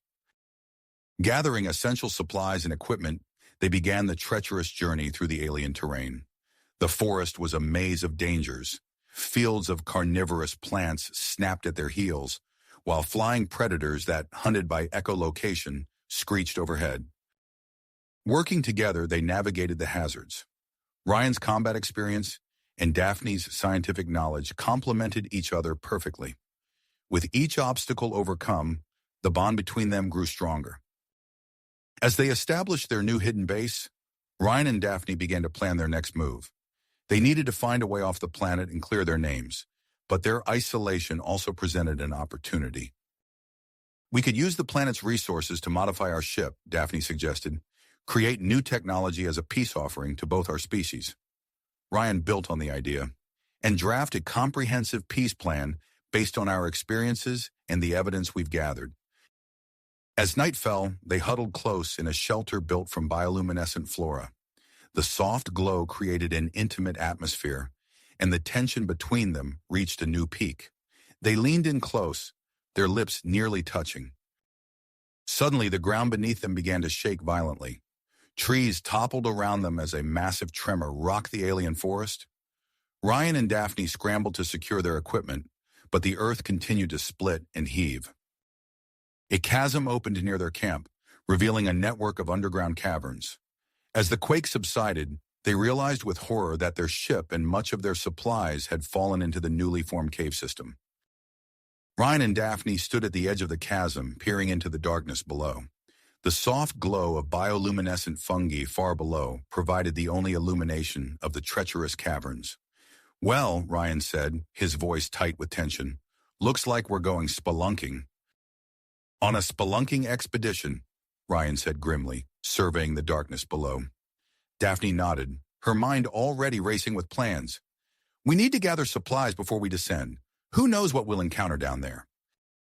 They worked quickly, salvaging what they could from their remaining equipment. Using the bioluminescent flora that surrounded them, they fashioned crude torches to light their way. Ryan fashioned a makeshift rope from sturdy vines, testing its strength before securing it to a nearby tree. "Ready, Roy?" he asked, looking at Daphne. She took a deep breath and nodded. "As I'll ever be." They began their descent into the chasm, the soft glow of their torches casting eerie shadows on the cavern walls. The air grew cooler and damper as they descended, the sounds of the alien forest above fading away. As they reached the cavern floor, they found themselves in a vast underground network of tunnels and chambers. Strange rock formations jutted from the ground and ceiling, their crystalline structures reflecting the light of their torches. "Look at this," Daphne whispered, pointing to a cluster of fungi nearby. As they approached, the fungi began to glow, pulsing with an ethereal light that spread through the cavern. Ryan whistled low. "Bioluminescent. Reacting to our presence, maybe?" "Fascinating," Daphne murmured, reaching out to touch one gently. "But we should be careful. This light might attract unwanted attention." As if on cue, a low growl echoed through the tunnels. Ryan and Daphne froze, instinctively moving closer together. "Let's keep moving," Ryan said quietly. "We need to find the ship." They pressed on, navigating the labyrinthine tunnels. The magnetic properties of the planet seemed even stronger underground, playing havoc with their navigation equipment. They were forced to rely on their instincts and training, marking their path with bioluminescent fungi as they went. Hours passed as they explored the caverns, each chamber revealing new wonders and dangers. In one, they encountered a colony of bat-like creatures with translucent wings that seemed to phase through solid rock. In another, they narrowly avoided a patch of carnivorous moss that tried to envelop their feet. The close quarters and constant danger heightened the tension between them. More than once, Ryan found himself acutely aware of Daphne's proximity as they squeezed through narrow passages. For her part, Daphne couldn't help but admire Ryan's resourcefulness and calm under pressure. Finally, after what felt like an eternity of searching, they entered a massive chamber. There, wedged between two enormous stalagmites, was their ship. "Thank the stars," Daphne breathed, rushing forward to assess the damage. The vessel had sustained additional damage from the fall, but it appeared largely intact. They set to work, salvaging what they could and assessing the repairs needed. As Ryan worked on the engine, he noticed a panel that seemed out of place. Curious, he pried it open, revealing a hidden compartment.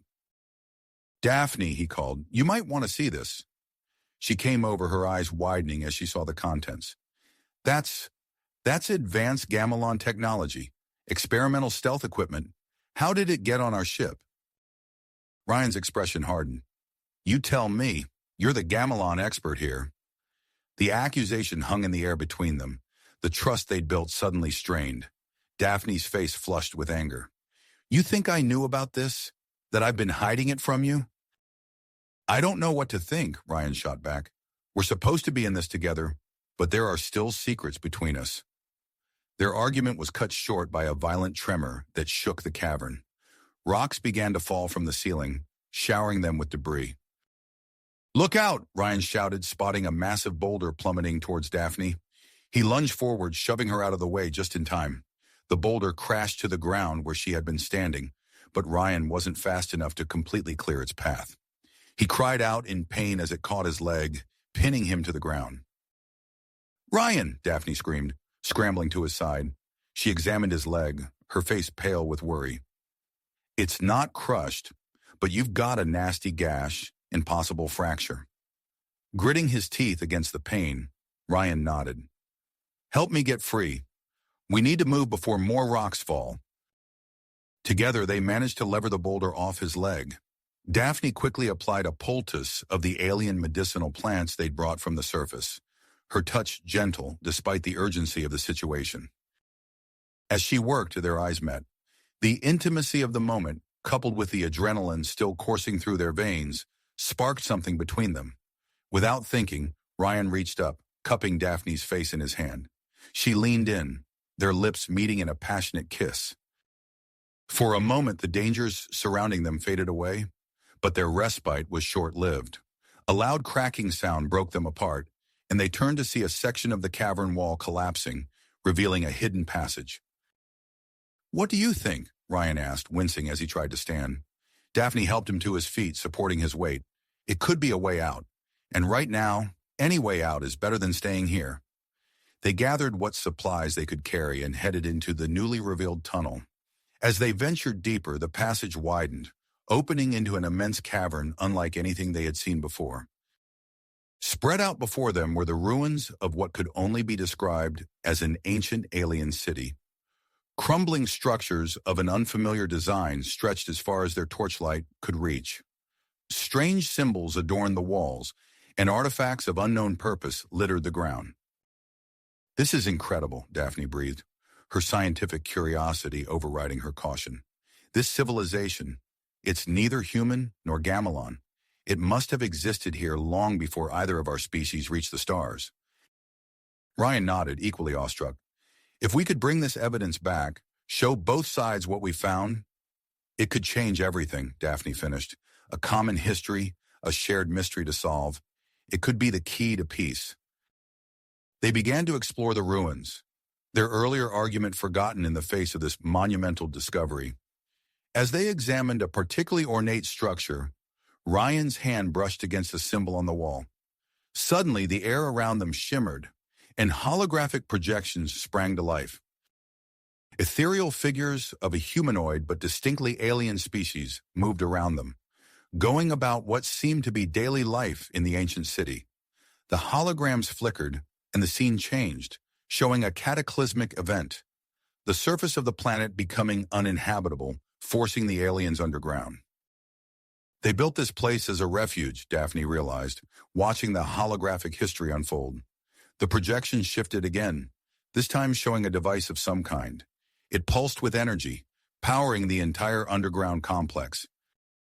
"That could be our ticket out of here," Ryan said, excitement creeping into his voice. "If we could find that power source, we might be able to get the ship running again." As if triggered by his words, the holograms vanished, and a deep rumbling filled the cavern. The ground beneath their feet began to shift, and panels on the walls slid open to reveal a complex security system. "I think," Daphne said, her voice tight with apprehension, "we may have just activated the city's defenses."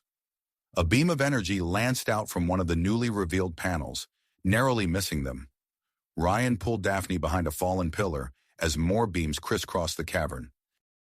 "So much for an easy escape," he muttered, scanning their surroundings for a way out.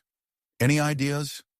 Daphne's mind raced, analyzing the patterns of the energy beams. The security system seems to be based on some kind of advanced circuitry. If we could find the central control node, we might be able to shut it down. Ryan nodded, formulating a plan. All right, here's what we'll do.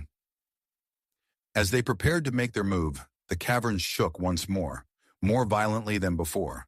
A massive shape emerged from the shadows, a fusion of organic and mechanical parts that towered over them. The guardian of the ancient city had awakened, and it did not look pleased to find intruders in its domain. Ryan and Daphne shared a look of persistence. They had come too far to turn back now. Whatever challenges this alien city had in store for them, they would face them together. The true test of their partnership, and perhaps the fate of their species, lay ahead in the depths of Nix 427. This alien city had in store for them, they would face them together. The true test of their partnership, and perhaps the fate of their species, lay ahead in the depths of the ancient ruins. Ryan winced as he put weight on his injured leg, but he pushed through the pain. We need to find that power source, he said, scanning the cavernous space. It's our best chance of getting out of here alive. Daphne nodded, her eyes darting between the approaching guardian and the ornate structure they'd been examining earlier. The holographic projections seemed to originate from that building. It might be our best bet. They sprinted towards the structure, dodging energy beams and falling debris. The guardian's thunderous footsteps shook the ground behind them, each impact sending shock waves through the ancient city. As they reached the building, Daphne's fingers flew over the alien symbols etched into its surface. If I can just... There! A hidden door slid open, revealing a chamber bathed in a soft, pulsing light. They ducked inside, the door sealing shut behind them. The walls were lined with intricate circuitry, converging on a central pedestal where a glowing orb hovered. That must be the power source, Ryan said, approaching it cautiously. Daphne examined the surrounding controls. It looks like some kind of holographic interface. If we can figure out how to use it... A violent tremor rocked the chamber, nearly knocking them off their feet. The sound of the guardian trying to break through the door echoed ominously. We're out of time, Monor, Ryan growled. We need to make a decision now. Daphne took a deep breath, then placed her hands on the control panel. The circuitry lit up beneath her touch, and a holographic display sprang to life around them. It's a map, she gasped, of the entire underground complex. Ryan's eyes widened as he took in the intricate network of tunnels and chambers. Can you make sense of it? Daphne's brow furrowed in concentration. I think so. The symbols are similar to some ancient Gamelon dialects I've studied. If I'm reading this correctly, there's a path that leads back to the surface. Another tremor shook the chamber, more violent than the last.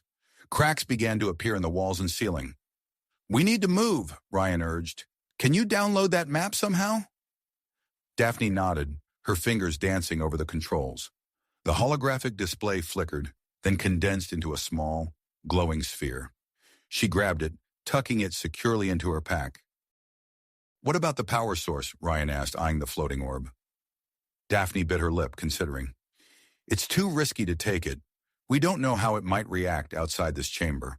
But maybe... She tapped a few more symbols on the control panel.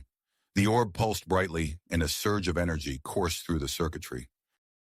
I've initiated an energy transfer to our ship's location, she explained.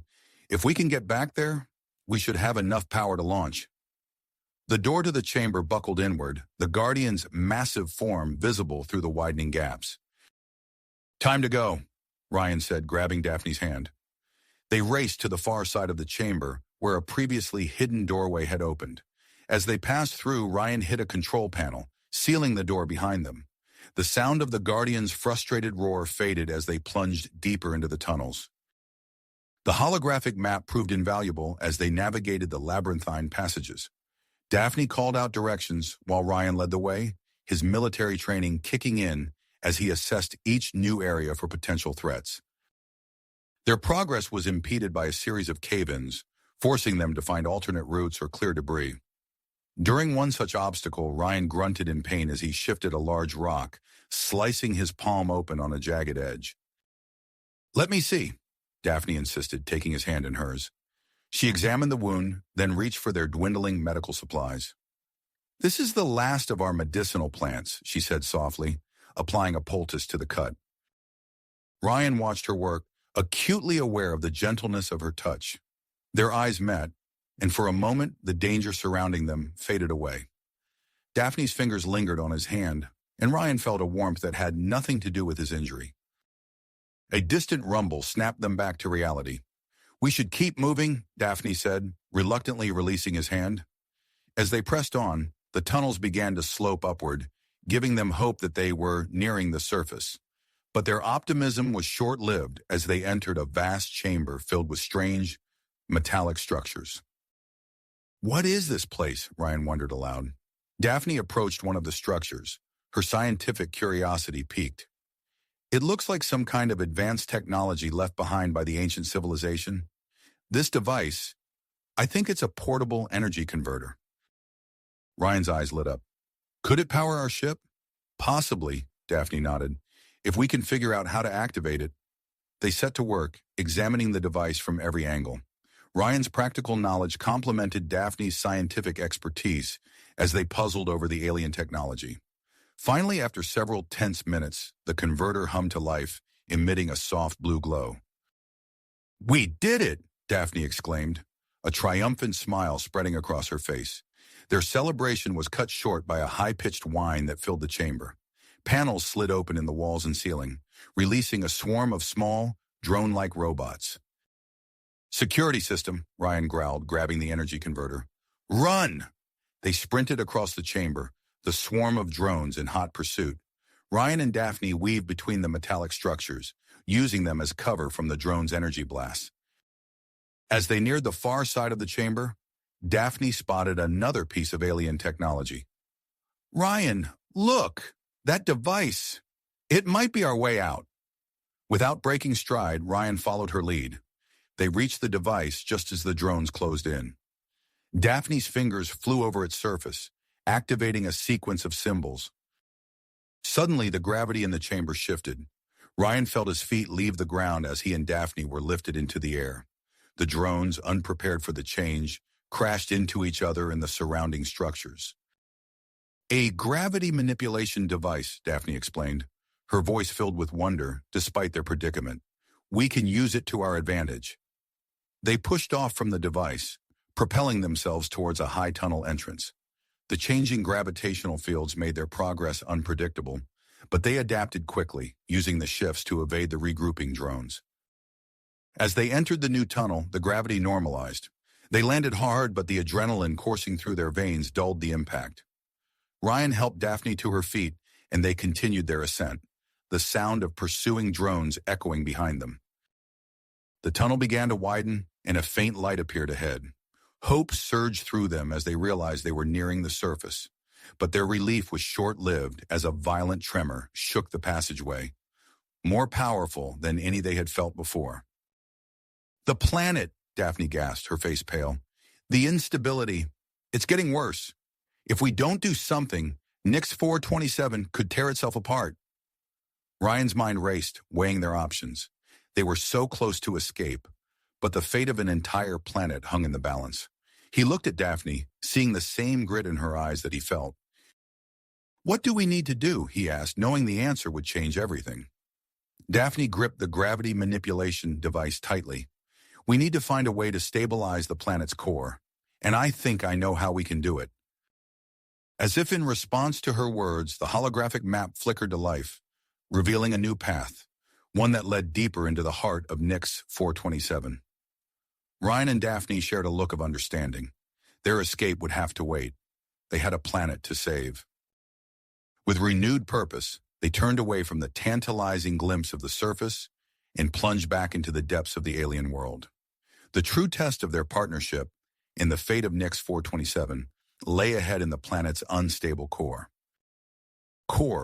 With the fate of Nix 427 hanging in the balance, Ryan and Daphne pressed deeper into the planet's underground network, guided by the holographic map and their shared drive. As they navigated the treacherous tunnels, the ground beneath their feet trembled with increasing frequency. Loose rocks cascaded from the ceiling, forcing them to duck and weave to avoid injury. The air grew thick with dust and the acrid smell of superheated rock. "We're getting close to the planet's core," Daphne said, her voice barely audible over the rumbling. "The instability is worse than I thought." Ryan nodded grimly, his eyes scanning their surroundings for any sign of danger. "How much farther?" Before Daphne could answer, a violent tremor shook the passageway. The floor cracked open, revealing a chasm of molten rock far below. Ryan stumbled, nearly losing his footing, but Daphne grabbed his arm and pulled him back from the edge. "Thanks," he gasped, heart pounding. "That was too close." They pressed on, using the gravity manipulation device to create temporary bridges across newly formed gaps in the tunnel floor.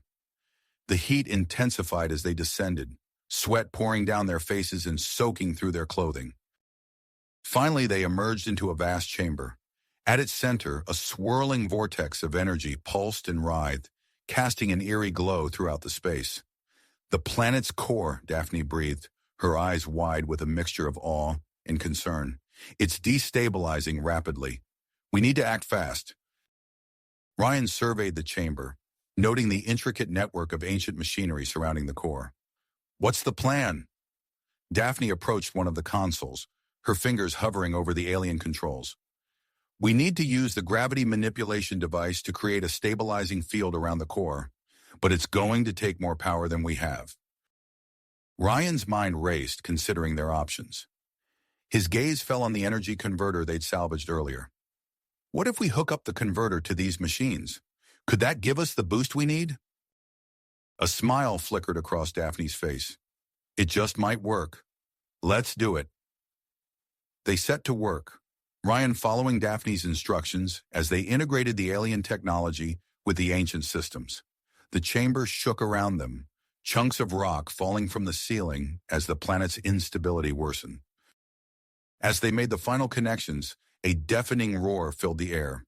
The Guardian they'd encountered earlier burst through the far wall, its massive form silhouetted against the pulsing core. "I'll hold it off," Ryan shouted, grabbing a fallen piece of machinery to use as a makeshift weapon. "You focus on stabilizing the core." Daphne nodded, her attention fixed on the console as her fingers flew over the controls. Ryan charged towards the Guardian, using the uneven terrain to his advantage as he dodged its energy blasts. The battle raged as Daphne worked feverishly to activate the stabilization field. Ryan ducked and weaved, leading the Guardian away from the core and buying precious seconds for their plan to succeed. Just as the Guardian cornered Ryan against a wall of ancient machinery, Daphne's voice rang out. "It's working!" A shimmering field of energy expanded from the gravity manipulation device, enveloping the core. The chamber's violent shaking began to subside, and the Guardian froze in place as if suddenly deactivated. Ryan stumbled back to Daphne's side, breathing heavily. "Did we do it?" She nodded, a look of relief washing over her face. "The core is stabilizing. Nix 427 is safe, at least for now." As the immediate danger passed, they took a moment to catch their breath and assess their surroundings. The chamber had changed during their frantic efforts to save the planet. New tunnels had opened up, and the air was filled with the hum of awakening machinery. "We should get back to the surface," Ryan said, eyeing the Guardian warily. "No telling how long that thing will stay dormant." Daphne agreed, gathering their equipment. As they prepared to leave, a holographic display flickered to life near the core. It showed a map of the planet's surface, with a flashing indicator near their crash site. "What's that?" Ryan asked, pointing to the display.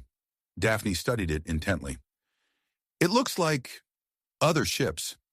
They must have detected the seismic activity and come to investigate." Ryan's expression hardened. "Could be rescue teams, but it could also be trouble. We need to get to our ship and get off this rock before we find out which." With a nod of agreement, Daphne led the way back through the tunnels, guided by the holographic map. The journey to the surface was arduous, with newly formed obstacles forcing them to find alternate routes. As they emerged from the underground complex, they were momentarily blinded by the harsh sunlight of Nix 427's binary stars. The landscape before them had been drastically altered by the recent geological activity. Where once there had been a relatively flat expanse, now jagged hills and deep crevasses scarred the terrain. In the distance, a plume of smoke rose into the air, marking the location of the other ships they detected. Ryan and Daphne shared a look of concern. "We need to move fast," Ryan said, scanning the horizon for any sign of immediate threat. "Our ship isn't far, but this new terrain is going to slow us down." Daphne nodded, her scientific mind already analyzing the changed environment. "We'll need to be careful. The ground might still be unstable in places." They set off across the alien landscape, their progress slowed by the need to constantly reassess their path. Ryan's military training proved invaluable as he identified safe routes through the treacherous terrain, while Daphne's knowledge of xenobiology helped them avoid newly exposed toxic flora. As they navigated a particularly challenging section, a low rumble caught their attention. A group of large, six-legged creatures came into view, trapped on a plateau surrounded by newly formed chasms. "They're herbivores," Daphne explained, her voice filled with concern. "The geological changes must have cut off their access to food and water." Ryan frowned, torn between the need for haste and his innate desire to help. "We can't just leave them there. Is there anything we can do?" Daphne's eyes lit up as an idea struck her. "The gravity manipulation device. We might be able to use it to create a temporary bridge." Without hesitation, they set to work. Ryan positioned the device while Daphne calculated the necessary gravitational adjustments. Within minutes, a shimmering path of altered gravity connected the plateau to stable ground. The creatures, sensing the change, cautiously made their way across the invisible bridge. As the last of them reached safety, Ryan and Daphne shared a smile, their bonds strengthened by this act of compassion. With new hope, they pressed on towards their ship. As they crested a final ridge, they caught sight of their vessel, partially buried under debris from a nearby cliff face. "This is going to take some work," Ryan muttered, surveying the damage. Daphne was already moving towards the ship, her mind racing with potential solutions.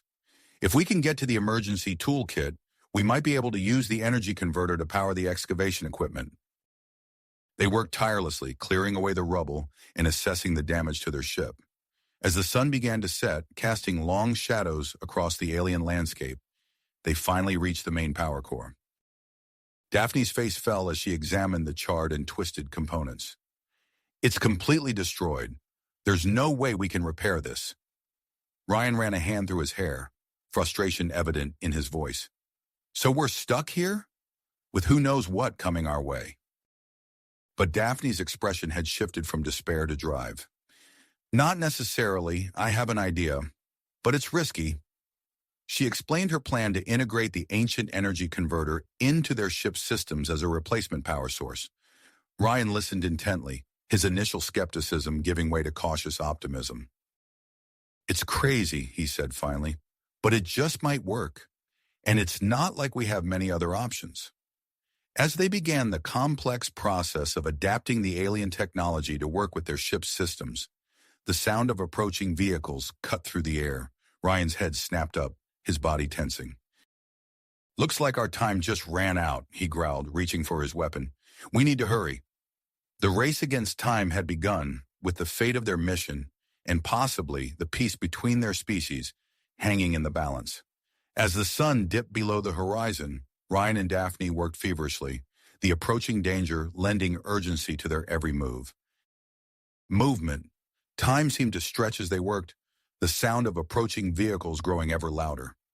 Just as Ryan connected the final power coupling, the whine of anti-gravity engines filled the air.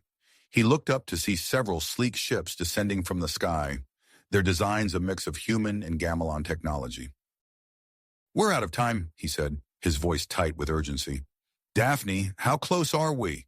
Daphne's fingers flew over the ship's control panel, her brow furrowed in concentration. "Almost there. Just need to initialize the new power source and—" "Got it." The ship hummed to life, its systems flickering and then stabilizing as the ancient energy converter integrated with their technology. Ryan didn't waste a second, leaping into the pilot's seat and activating the launch sequence. As the engines roared to full power, the approaching ships opened fire. Energy beams scorched the ground around them, kicking up clouds of dust and debris. Ryan's hands danced over the controls, guiding their vessel into a steep climb that pressed them both back into their seats. "Hold on," he shouted as he executed a series of evasive maneuvers, weaving through the incoming fire. Daphne clung to her seat, her eyes wide as she watched the planet's surface fall away beneath them. "We need to make the jump to FTL as soon as possible," she said, her voice strained but determined. Ryan nodded, pushing the ship to its limits as they broke free of Nix 427's atmosphere. The pursuing ships were close behind, their weapons finding their mark more often now that they were in open space. Alarms blared as their shields took hit after hit. "Coordinates?" Ryan asked, his focus never wavering from the task of keeping them alive. "Already plotted," Daphne replied, her fingers flying over the navigation console. "Nexus Prime. It's our best chance to find allies and resources." With a final burst of speed, Ryan engaged the FTL drive. The stars around them blurred into streaks of light as they plunged into faster-than-light travel, leaving their pursuers far behind. The tension in the cockpit eased slightly as they settled into the relative safety of FTL. Ryan let out a long breath, his hands finally relaxing their death grip on the controls. He turned to Daphne, a wry smile on his face. "Nice work with that converter. I thought we were done for back there." Daphne returned his smile, the adrenaline of their narrow escape still coursing through her. "We make a good team," she said softly. Their eyes met, and for a moment, the space between them seemed charged with unspoken emotions. But before either could speak, a proximity alert chimed, breaking the moment. "We're approaching Nexus Prime," Daphne announced, turning back to her console. As they dropped out of FTL, the massive structure of Nexus Prime loomed before them. The space station was a marvel of engineering, a sprawling complex of interconnected modules and docking bays. Ships of various designs swarmed around it like insects, a testament to its status as a hub of interstellar commerce and diplomacy. Ryan guided their battered vessel towards one of the smaller docking bays, hoping to avoid immediate attention. But as they approached, a stern voice crackled over their comm system. "Unidentified vessel, this is Nexus Prime Security. Your ship has sustained damage and you lack proper identification. Prepare to be boarded and detained for questioning." Ryan and Daphne exchanged worried glances. They had escaped one danger only to fly directly into another. As their ship was guided into a secure docking bay, Ryan turned to Daphne. "Whatever happens, we stick to the truth. The technology we've found is too important to keep hidden." Daphne nodded, her expression resolute. "Agreed. This could be our chance to finally end the conflict between our people." The docking clamps engaged with a resounding thunk, and the airlock hissed open. A team of security officers, led by a tall, blue-skinned alien with 4 arms, entered the ship. The alien's stern gaze swept over them before he spoke. "I am Chief Zorax of Nexus Prime Security. You will come with us for questioning. Any resistance will be met with force." Ryan and Daphne complied, allowing themselves to be led off their ship and into the heart of Nexus Prime. As they were separated and escorted to individual holding cells, they shared one last look, silently promising to see their mission through, no matter the obstacles that lay ahead. The holding cells were small, but clean, with force fields instead of bars. Ryan paced the limited space, his mind racing as he prepared for the interrogation to come. In the adjacent cell, Daphne sat calmly, her scientific mind already analyzing their situation and formulating potential strategies. Hours passed before Chief Zorax returned, his expression unreadable as he deactivated the force fields. "You will now be questioned separately," he announced. "The truth of your story will determine your fate on Nexus Prime." As Ryan was led to one interrogation room and Daphne to another, they both knew that the next few hours would be crucial. The fate of their mission, and possibly the peace between their species, hung in the balance. The true test of their partnership was about to begin. As Ryan and Daphne were led to separate interrogation rooms, they exchanged a final glance, their eyes conveying a silent promise to stand united. The stark white walls and harsh lighting of the interrogation room did little to ease Ryan's tension as he sat across from Chief Zorax. "Let's start from the beginning," Zorax said, his forearms folded across his chest. "What brought you to Nix 427, And what exactly did you find there? Ryan took a deep breath and began recounting their mission, careful to emphasize the importance of the ancient technology they had discovered. As he spoke, he noticed a subtle shift in Zorax's demeanor, the alien's expression moving from skepticism to intrigue. In the adjacent room, Daphne was sharing her side of the story with another officer. Her scientific expertise lent credibility to their tale, and she could see the officer's eyes widening as she described the potential of the energy converter. Hours passed as Ryan and Daphne were questioned separately, their stories corroborating each other perfectly. Finally, Chief Zorax called them both back to the main security office. "Your story checks out," he said, his voice gruff but no longer hostile. "We've verified your identities and the authenticity of your mission. However, the technology you've brought here is far too important to be left unsecured." Before either of them could protest, Zorax continued, "That's why I'm assigning you to work with our top xenoarchaeologist, Dr. Lyra Vex. She'll help you analyze and document your findings." Relief washed over Ryan and Daphne as they realized they were no longer suspects but valued collaborators. They were escorted to a state-of-the-art laboratory where they met Dr. Vex, a tall, slender alien with iridescent skin and large, curious eyes. "I've been briefed on your discovery," Dr. Vex said, her voice brimming with excitement. "This could be the breakthrough we've been waiting for. Let's get to work." Over the next few days, Ryan, Daphne, and Dr. Vex worked tirelessly to unravel the secrets of the ancient technology. As they delved deeper into its workings, the true magnitude of their discovery became clear. "This isn't just an energy converter," Dr. Vex announced one evening, her eyes wide with amazement. "It's a key to understanding the shared history of humans and gamelons. Look at this data crystal I found embedded in its core." She activated a holographic display, filling the lab with swirling images of star charts, DNA sequences, and what appeared to be ancient historical records. Ryan and Daphne watched in awe as Dr. Vex explained the implications. "These records suggest that both humans and gamelons were seeded by the same ancient civilization," she said, her voice hushed with reverence. "We're not just distant cousins. We're siblings separated at birth." The weight of this revelation settled over them. Ryan turned to Daphne, their eyes meeting in a moment of shared understanding. This information could change everything. "We need to make this public," Daphne said, her voice firm with conviction. "Both our species need to know the truth." Ryan nodded in agreement. "But we can't just release this information haphazardly. We need a plan." Dr. Vex's eyes lit up. "I have an idea. Let's organize a summit here on Nexus Prime. We'll invite key representatives from both human and gamelon authorities to witness our findings firsthand." As they began preparations for the summit, word spread quickly through the station. Chief Zorax, recognizing the importance of their mission, assigned a special security detail led by Commander Kira, a Palaxian warrior renowned for her unwavering dedication to justice. The days leading up to the summit were a whirlwind of activity. Ryan and Daphne worked closely with Dr. Vex to prepare their presentation, often spending long hours in the lab. The shared excitement and close proximity only served to intensify the attraction between them. Late one night, as they pored over the final details of their presentation, Ryan found himself distracted by Daphne's presence. Her face was illuminated by the soft glow of the holographic display, her eyes bright with grit.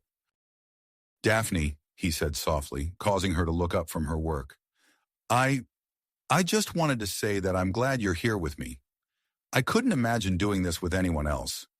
Daphne's expression softened, a smile playing at the corners of her mouth. "I feel the same way, Ryan. We make a good team." Their eyes locked, and for a moment, the rest of the world faded away. Ryan leaned in, drawn by an irresistible force, and their lips met in a tender kiss. It was a moment of connection amidst the chaos, a reminder of the human element in their grand mission. As the day of the summit approached, tensions on the station rose. Delegates from various human and gamelon factions began to arrive, each bringing their own agendas and suspicions.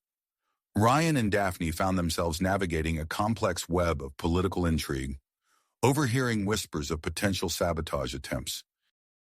Commander Kira's presence was a constant reassurance, her striking appearance, with iridescent scales and piercing golden eyes, commanded respect from all who encountered her. She coordinated with Ryan to implement additional security measures, her tactical expertise complementing his military background. On the eve of the summit, as Ryan and Daphne made their final preparations, a series of suspicious malfunctions began to occur throughout the station. Life support systems fluctuated, and communication arrays experienced unexplained outages. Ryan's instincts kicked into high gear. "This isn't a coincidence," he said, his voice tight with urgency. "We need to investigate." Coordinating with Commander Kira and station security, Ryan led a team to search for signs of sabotage. As they descended into the lower levels of Nexus Prime, the distant sound of an explosion echoed through the corridors. "We've got company," Ryan warned, drawing his weapon. "Stay alert." As they rounded a corner, they came face to face with a group of covert operatives planting explosives. The saboteurs, realizing they'd been discovered, opened fire. The narrow corridor erupted into chaos as Ryan and his team engaged the infiltrators. Energy beams crisscrossed the air, leaving scorch marks on the walls. Ryan's military training kicked in as he coordinated with station security, using the confined space to their advantage. Commander Kira was a blur of motion, her combat prowess on full display as she single-handedly subdued multiple attackers. Her iridescent scales shimmered under the emergency lighting, creating a dazzling display of color and deadly efficiency. As the battle raged on, Ryan found himself cornered by a particularly skilled operative. The two engaged in intense hand-to-hand combat, trading blows in the confined space. Ryan's muscles strained as he grappled with his opponent, feeling the sting of several well-placed strikes. With a burst of adrenaline, Ryan managed to overpower the saboteur, slamming him against the wall and disarming him. But the victory came at a cost. A sharp pain in his ribs signaled that he hadn't escaped unscathed. As the last of the infiltrators were subdued, Ryan leaned against the wall, clutching his side. Daphne, who had been coordinating from the security control room, rushed to his aid. "Ryan!" she called out, her voice imbued with concern. She reached him just as his knees began to buckle, supporting his weight as she helped him to a sitting position. "I'm all right," he grunted, trying to mask the pain. "Just a few bruises." Daphne's eyes narrowed as she assessed his condition. "We need to get you to the medical bay. No arguments." As they made their way to the infirmary, supported by Daphne and flanked by Commander Kira, Ryan couldn't help but feel a mix of relief and apprehension. They had thwarted this attempt at sabotage, but tomorrow's summit would bring its own challenges. The captured saboteurs were taken into custody, and Chief Zorax personally oversaw their interrogation. As Ryan received treatment for his injuries, Daphne stood by his side, her presence a comforting anchor in the storm of events. "We did it," Ryan said softly, reaching out to take Daphne's hand. "But tomorrow's the real test." Daphne squeezed his hand, her eyes filled with grit. "We're ready for it. Together." As the medical droid finished treating Ryan's injuries, Commander Kira entered the room, her golden eyes scanning for any potential threats before settling on the pair. "Security has been increased throughout the station," she reported. "We're ready for tomorrow's summit." Ryan nodded, wincing slightly as he sat up. "Thank you, Commander. We couldn't have done this without you." As the first rays of artificial dawn began to illuminate the station, Ryan and Daphne made their final preparations. The main conference hall of Nexus Prime was filled to capacity with delegates from both human and Gamelon factions, the air thick with tension and anticipation. Standing at the podium, Ryan and Daphne exchanged a final look of solidarity before beginning their presentation. As the holographic display flickered to life, showing evidence of the war profiteers' activities and the shared history of their species, they knew that the next few hours would determine the future of human-Gamelon relations. The fate of two species hung in the balance as Ryan began to speak, his voice steady and clear in the hushed conference hall. "Distinguished delegates, what we are about to show you will change everything you thought you knew about our shared history." History! Ryan's voice carried through the conference hall, steady and clear despite the tension in the air. As he spoke, the holographic display came to life, illuminating the room with a dazzling array of images and data. The delegates leaned forward in their seats, eyes wide as they absorbed the information before them. Daphne stepped forward, her voice joining Ryan's as they tag-teamed the presentation. "The evidence we've uncovered reveals a startling truth about our shared past," she said, gesturing to a complex DNA sequence floating above the podium. As they delved deeper into their findings, a commotion at the back of the hall caught Ryan's attention. He glanced up to see Commander Kira enter, her golden eyes scanning the room with predatory intensity. She nodded once, signaling that the security threat had been neutralized. Ryan felt a wave of relief wash over him, but he didn't let it show on his face. Instead, he pressed on with renewed vigor, knowing that the dramatic events of the past few hours had only served to underscore the importance of their message. "Distinguished delegates," he continued, his voice growing more impassioned, "what you're seeing is not just ancient history, it's a key to our future." As Ryan and Daphne laid out the evidence of the war profiteers' manipulation, a palpable shift began to occur in the room. Delegates who had arrived with stern faces and crossed arms now leaned forward, their expressions a mix of shock and dawning realization. Dr. Lyra Vex joined them on the stage, her iridescent skin shimmering under the harsh lights. She activated a secondary display, revealing the intricate details of the ancient data crystal. "This artifact," she explained, her voice filled with almost unchecked excitement, "contains irrefutable proof of our shared ancestral connections. Humans and Gamelons, far from being enemies, are siblings separated by time and space." A murmur rippled through the crowd, growing louder as the implications sank in. Ryan watched as delegates turned to one another, gesticulating wildly as they discussed this revelation. As the presentation concluded, a heavy silence fell over the hall. Ryan held his breath, acutely aware that the next few moments could determine the fate of both their species. Suddenly, a figure rose from the Gamelon delegation. Ambassador Zorn, his weathered face etched with lines of age and experience, stood tall despite his advanced years. "I have seen enough," he declared, his voice ringing out across the suddenly silent hall. "For too long, we have allowed ourselves to be manipulated by those who profit from our conflict. No more. I call for an immediate ceasefire between our forces." The impact of his words was immediate. Throughout the hall, delegates began to stand, voices rising in support of Zorn's declaration. Ryan felt a surge of hope as he watched the tide of opinion turn, but the moment of unity was short-lived. From the human delegation, General Braxton shot to his feet, his face flushed with anger.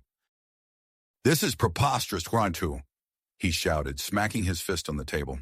"These so-called heroes have clearly fabricated this evidence. We cannot trust the word of Gamelon sympathizers." His words were echoed by Gamelon Commander Vex, who rose to join in the accusations. The conference hall erupted into chaos as arguments broke out among the delegates. Ryan stepped forward, ready to defend their findings, but a commotion at the entrance caught his attention. Chief Zorax burst in, his forearms gesticulating wildly as he made his way to Ryan and Daphne. "We have a problem," Zorax said, his voice low and urgent. "The bounty hunter, Zax, he's escaped, and he had help." Ryan's mind raced, quickly assessing the new threat. He turned to Daphne, seeing his own drive reflected in her eyes. "We need to find him," Ryan said, already moving towards the exit, "before he can leave the station." As they left the chaotic conference hall behind, Ryan couldn't help but feel that the real battle was just beginning. With Zax on the loose and war profiteer sympathizers still at large, the delicate peace they had worked so hard to broker hung by a thread. They raced through the corridors of Nexus Prime, the station's curved hallways a blur as they headed for the lower levels. Commander Kira's voice crackled over their comms, coordinating the search efforts. "All docking bays are locked down," she reported. "He's still on the station." As they descended into the maintenance levels, the sleek corridors gave way to utilitarian passageways. The air grew thick with the scent of machinery and ozone. Daphne suddenly grabbed Ryan's arm, pointing to a nearby control panel. The interface was dark, its lights flickering erratically. "Sabotage," she said, her voice tight with concern. "Zax has been through here?" Ryan nodded, his hand instinctively moving to his weapon. "Can you fix it?" Daphne was already moving, her fingers dancing over the alien technology with practiced ease. "Give me a minute." As she worked, Ryan kept watch, his senses on high alert. The distant hum of the station's system seemed to grow louder in the tense silence. A sudden clang echoed through the corridor, causing both of them to freeze. Ryan's grip tightened on his weapon as he scanned the shadows, looking for any sign of movement. "There!" Daphne whispered, pointing down a branching corridor. Ryan caught a glimpse of a figure disappearing around a corner. Without hesitation, they gave chase, their footsteps echoing in the narrow passageway. The pursuit led them deeper into the bowels of the station, past humming generators and hissing pipes. Ryan's earlier injuries protested with each step, but he pushed the pain aside, focused solely on their quarry. They burst through a set of heavy doors into a vast cargo hold. The cavernous space was filled with stacks of crates and containers, creating a maze-like environment. And there, standing in the center of it all, was Zax. The bounty hunter's scarred face twisted into a sneer as he saw them enter.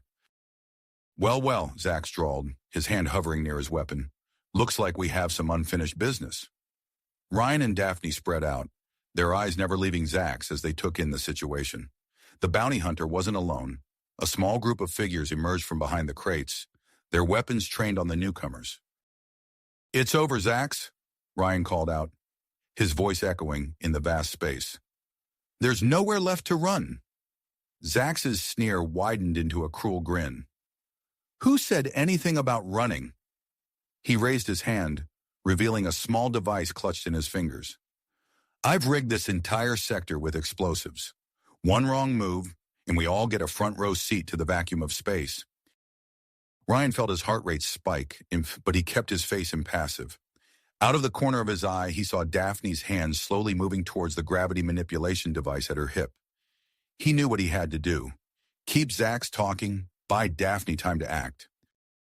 "You don't want to do this, Zax," Ryan said, taking a cautious step forward. "Think about it. If you blow the hull, you're going down with us." Zax's eyes narrowed, his finger hovering over the detonator. "Maybe, but at least I'll have the satisfaction of taking you with me." As Ryan engaged Zax in their battle of wits, he could sense Daphne's subtle movements beside him. The air around them began to shift almost imperceptibly as she activated the gravity device. The standoff stretched on, the tension in the cargo hold building to a breaking point. Ryan knew they were running out of time. He had to make a move, and soon. Just as he tensed, ready to spring into action, a loud clang reverberated through the hold. One of Zax's men stumbled, thrown off balance by the shifting gravity. It was all the opening Ryan needed. He lunged forward, tackling Zax with all his might. The detonator flew from the bounty hunter's grasp, arcing through the air in slow motion. And then all hell broke loose.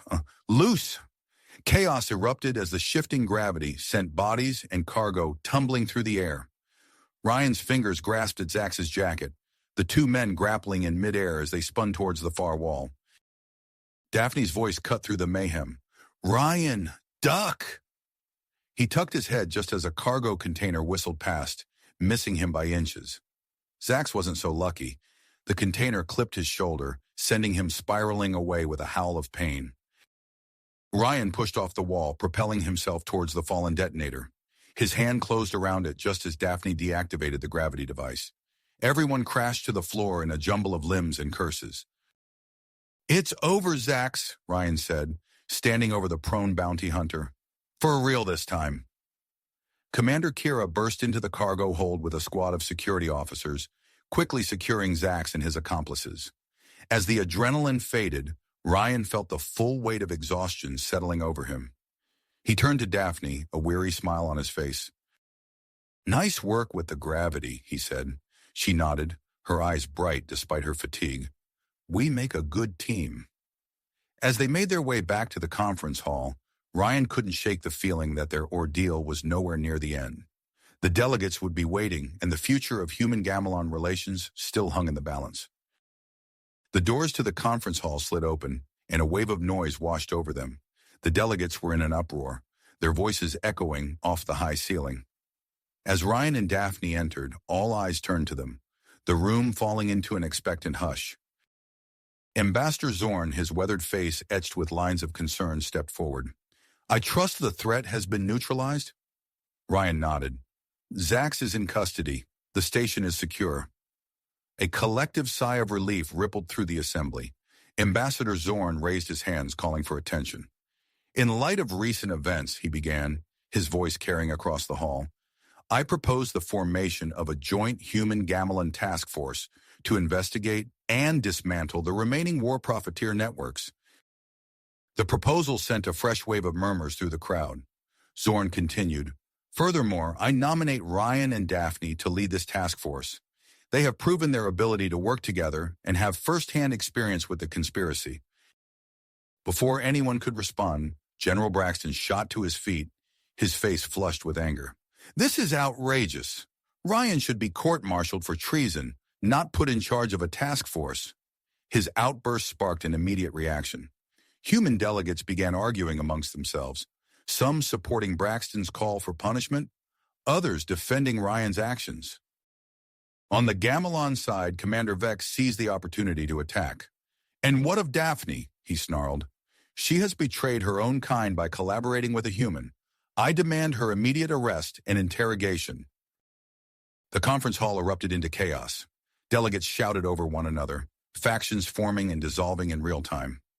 Ryan and Daphne exchanged a worried glance, unsure how to proceed. Suddenly, a new voice cut through the din. If I may interrupt. All heads turned to see Dr. Lyra Vex striding towards the center of the room, her iridescent skin shimmering under the harsh lights. In her hands, she held the ancient data crystal. I've made a discovery, she announced, her voice tinged with excitement. This crystal contains more than just our shared genetic history. It also holds evidence of a long-forgotten peace treaty between early humans and Gamelons.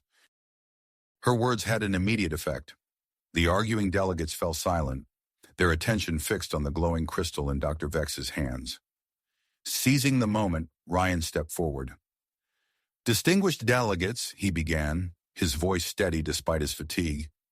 We have an unprecedented opportunity before us. I propose a mission to capture a known war profiteer kingpin whose location we've uncovered through our recent investigations. Daphne moved to stand beside him, adding, this mission would not only strike a blow against those who profit from our conflict, but also demonstrate the potential of our species working together. A combined team of human and Gamelon operatives would have capabilities neither of us could achieve alone. The proposal sent a buzz of excitement through the hall. Chief Zorak, seeing an opportunity, stepped forward. Nexus Prime offers itself as a neutral base of operations for this joint mission, he said, his forearms gesticulating enthusiastically. Our facilities and diverse population make us uniquely suited to foster cooperation between your species. As discussions intensified, the doors to the conference hall slid open once more. A hush fell over the assembly as a new figure entered, flanked by a delegation of human officers. Admiral Helena Morgan, Ryan whispered to Daphne, his eyes widening in recognition. She has the authority to make decisions on behalf of the human government. Admiral Morgan surveyed the room, her expression unreadable. After a moment of tense silence, she stepped forward to address the assembly. Given the extraordinary circumstances and the potential benefits of cooperation, she began, her voice firm and authoritative, I am provisionally approving the proposed joint mission.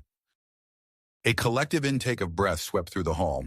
Admiral Morgan held up a hand, signaling she wasn't finished. However, I have conditions, she continued. The team must be equally composed of human and Gamelon operatives, with Ryan and Daphne serving as co-leaders. All intelligence gathered must be shared equally between our species, and Nexus Prime will serve as a neutral monitoring station for the operation. Ambassador Zorn conferred briefly with his fellow Gamelon delegates before responding. We accept these terms, he said, on the condition that a Gamelon observer be allowed to accompany the mission. After a brief negotiation, both sides agreed to send observers, with Commander Kira nominated as a neutral third party to ensure fairness. As the details of the mission were hammered out, Ryan and Daphne found themselves at the center of a whirlwind of activity. Delegates approached them with suggestions, demands, and thinly veiled threats.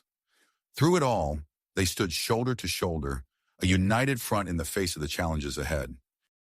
Finally, as the conference wound down, they were able to slip away to a private briefing room. Surrounded by star charts and intelligence reports, they began the daunting task of planning their unprecedented joint operation. As they worked late into the night, the gravity of their task settled upon them. The success or failure of this mission could shape the future of human-Gamelon relations for generations to come. Ryan leaned back in his chair, rubbing his tired eyes. "We've got our work cut out for us," he said, his voice heavy with exhaustion. Daphne nodded, reaching for a data pad. Her hand brushed against Ryan's, and they shared a look that spoke volumes about their growing bond. "We do," she agreed. "But if anyone can pull this off, it's us." With renewed commitment, they turned back to their planning, acutely aware that their greatest challenges still lay ahead. Ahead. The weight of their responsibility settled over them like a heavy cloak. As the days passed, Ryan and Daphne immersed themselves in the intricate task of assembling their joint human-Gamelon team. The process proved more challenging than anticipated, with deep-seated mistrust bubbling to the surface at every turn. During a particularly tense briefing, a human operative named Jack Thompson voiced his concerns. "How can we trust them with our tactical data? They were trying to wipe us out not too long ago." Across the room, a Gamelon soldier called Zira bristled. "And you humans are any better?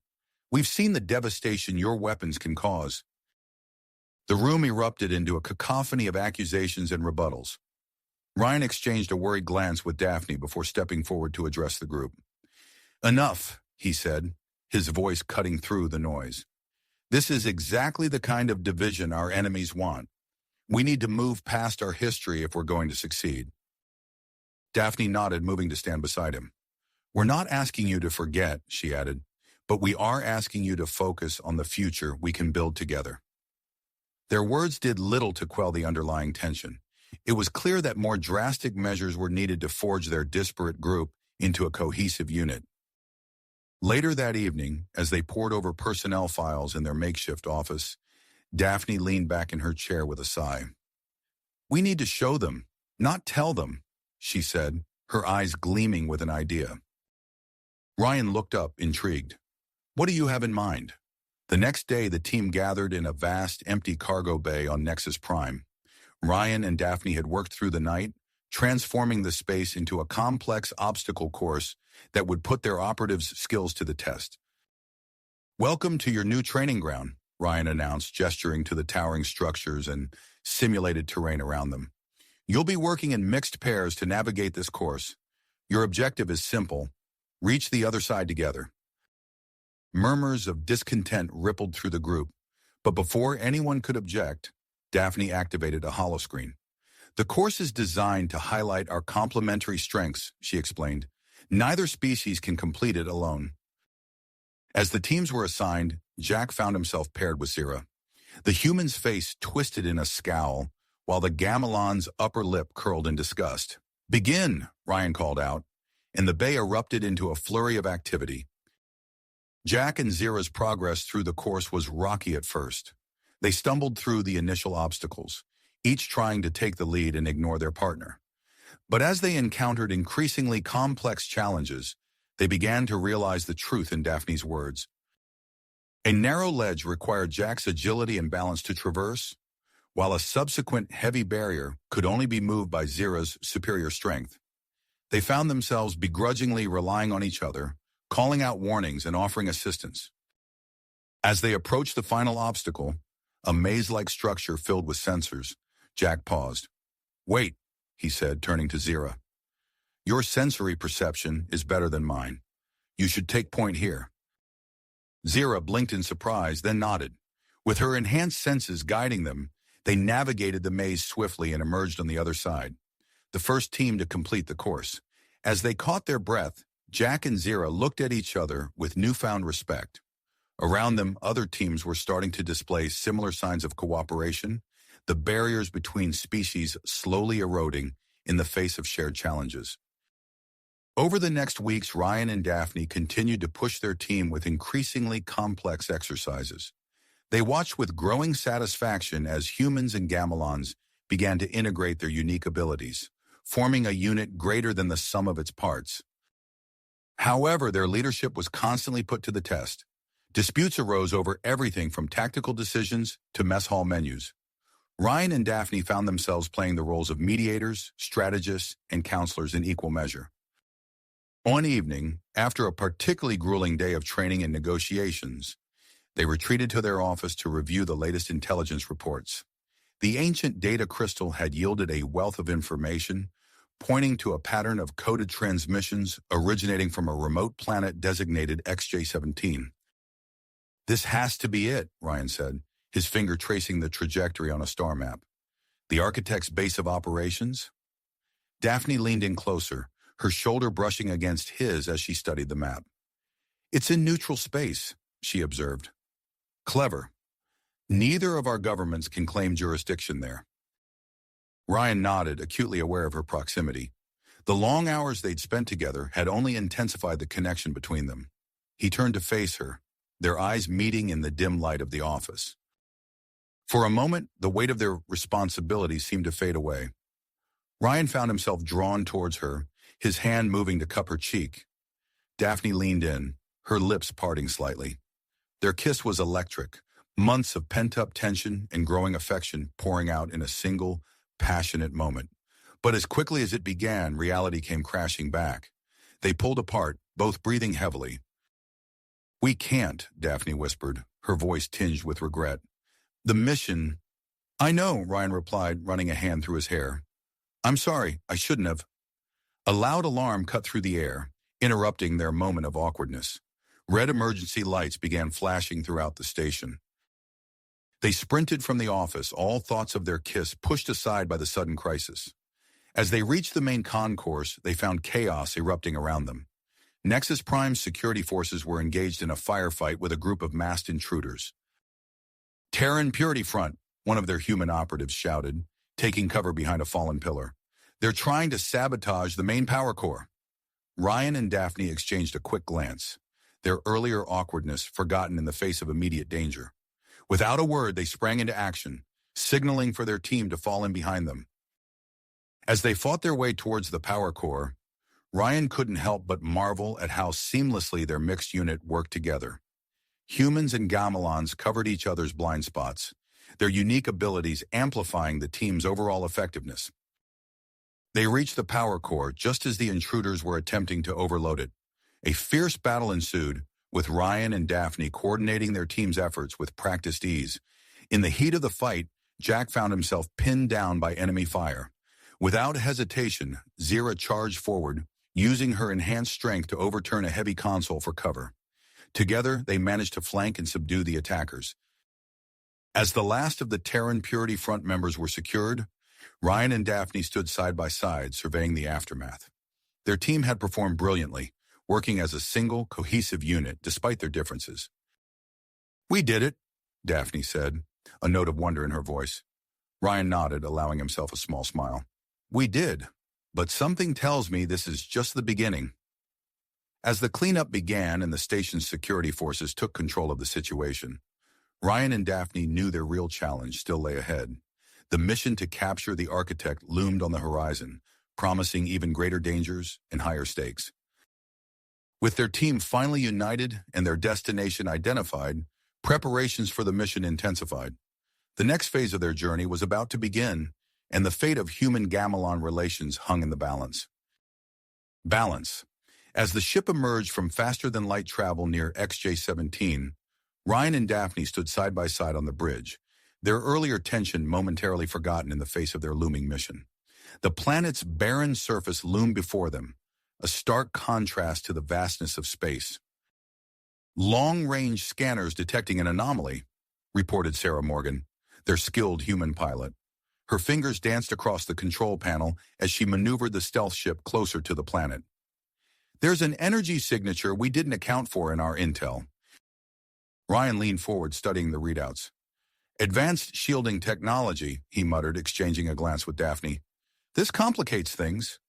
Without missing a beat, Daphne activated the ship's comm system. "All personnel, report to the briefing room immediately. We need to adjust our strategy."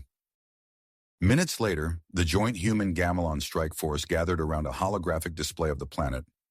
Ryan outlined their new plan, dividing the team into two groups. "I'll lead the infiltration team to disable the shield generators," he explained. "Daphne will command the support team, providing air cover and handling communications." As the team dispersed to prepare, Jack Thompson approached Ryan, Zira at his side. "Sir, we'd like to volunteer for the infiltration team," Jack said, his earlier hostility towards the Gamelon replaced by a newfound respect. Ryan nodded, appreciating the solidarity between the once antagonistic pair. "Glad to have you both," he said. The ship shuddered as it entered XJ-17's atmosphere, caught in unexpected electromagnetic turbulence. Sarah's voice crackled over the intercom, strain evident in her tone. "Encountering heavy resistance. Hang on, everyone." The vessel rocked violently, throwing its occupants off balance. Ryan gripped a nearby console, watching as Sarah's expert piloting kept them from spiraling out of control. Despite her best efforts, a series of alarms blared through the ship. "Minor damage sustained," Sarah reported. "We'll have to set down farther from the target than planned." As the ship touched down on XJ-17's hostile surface, Ryan's infiltration team donned their specialized breathing apparatus. The toxic atmosphere swirled outside the ship's viewports, a constant reminder of the danger that awaited them. "Stay in constant communication," Daphne instructed as Ryan's team prepared to disembark. "We'll provide whatever support we can from the air." Ryan nodded, his hand lingering on Daphne's shoulder for a moment before he turned to address his team. "Let's move out." The harsh terrain of XJ-17 stretched before them as they exited the ship. Jagged rock formations jutted from the ground like the teeth of some enormous beast, while deep crevasses scarred the landscape. The team moved cautiously, their mixed human gamelon composition allowing them to cover each other's weaknesses. Suddenly, a plasma bolt sizzled past Ryan's head. "Contact!" he shouted, diving for cover behind a nearby boulder. The air came alive with energy discharges as automated defense turrets activated, their sensors having detected the intruders. Jack's agility came into play as he darted between cover points, drawing fire away from the others. Zira's enhanced strength allowed her to carry a heavy energy shield, providing mobile cover for the team's advance. As they pushed forward, holographic decoys sprang to life around them, creating false targets to confuse their movements. Ryan's quick thinking and the team's diverse skill set allowed them to identify and ignore the illusions, pressing on towards their objective. Back on the ship, Daphne's team worked feverishly to establish a secure communication network. As they scanned the planet's surface, a network of underground tunnels revealed itself on their screens. "Ryan, come in!" Daphne's voice crackled through the comm. "We've detected a subterranean complex. The shield generators are likely housed underground."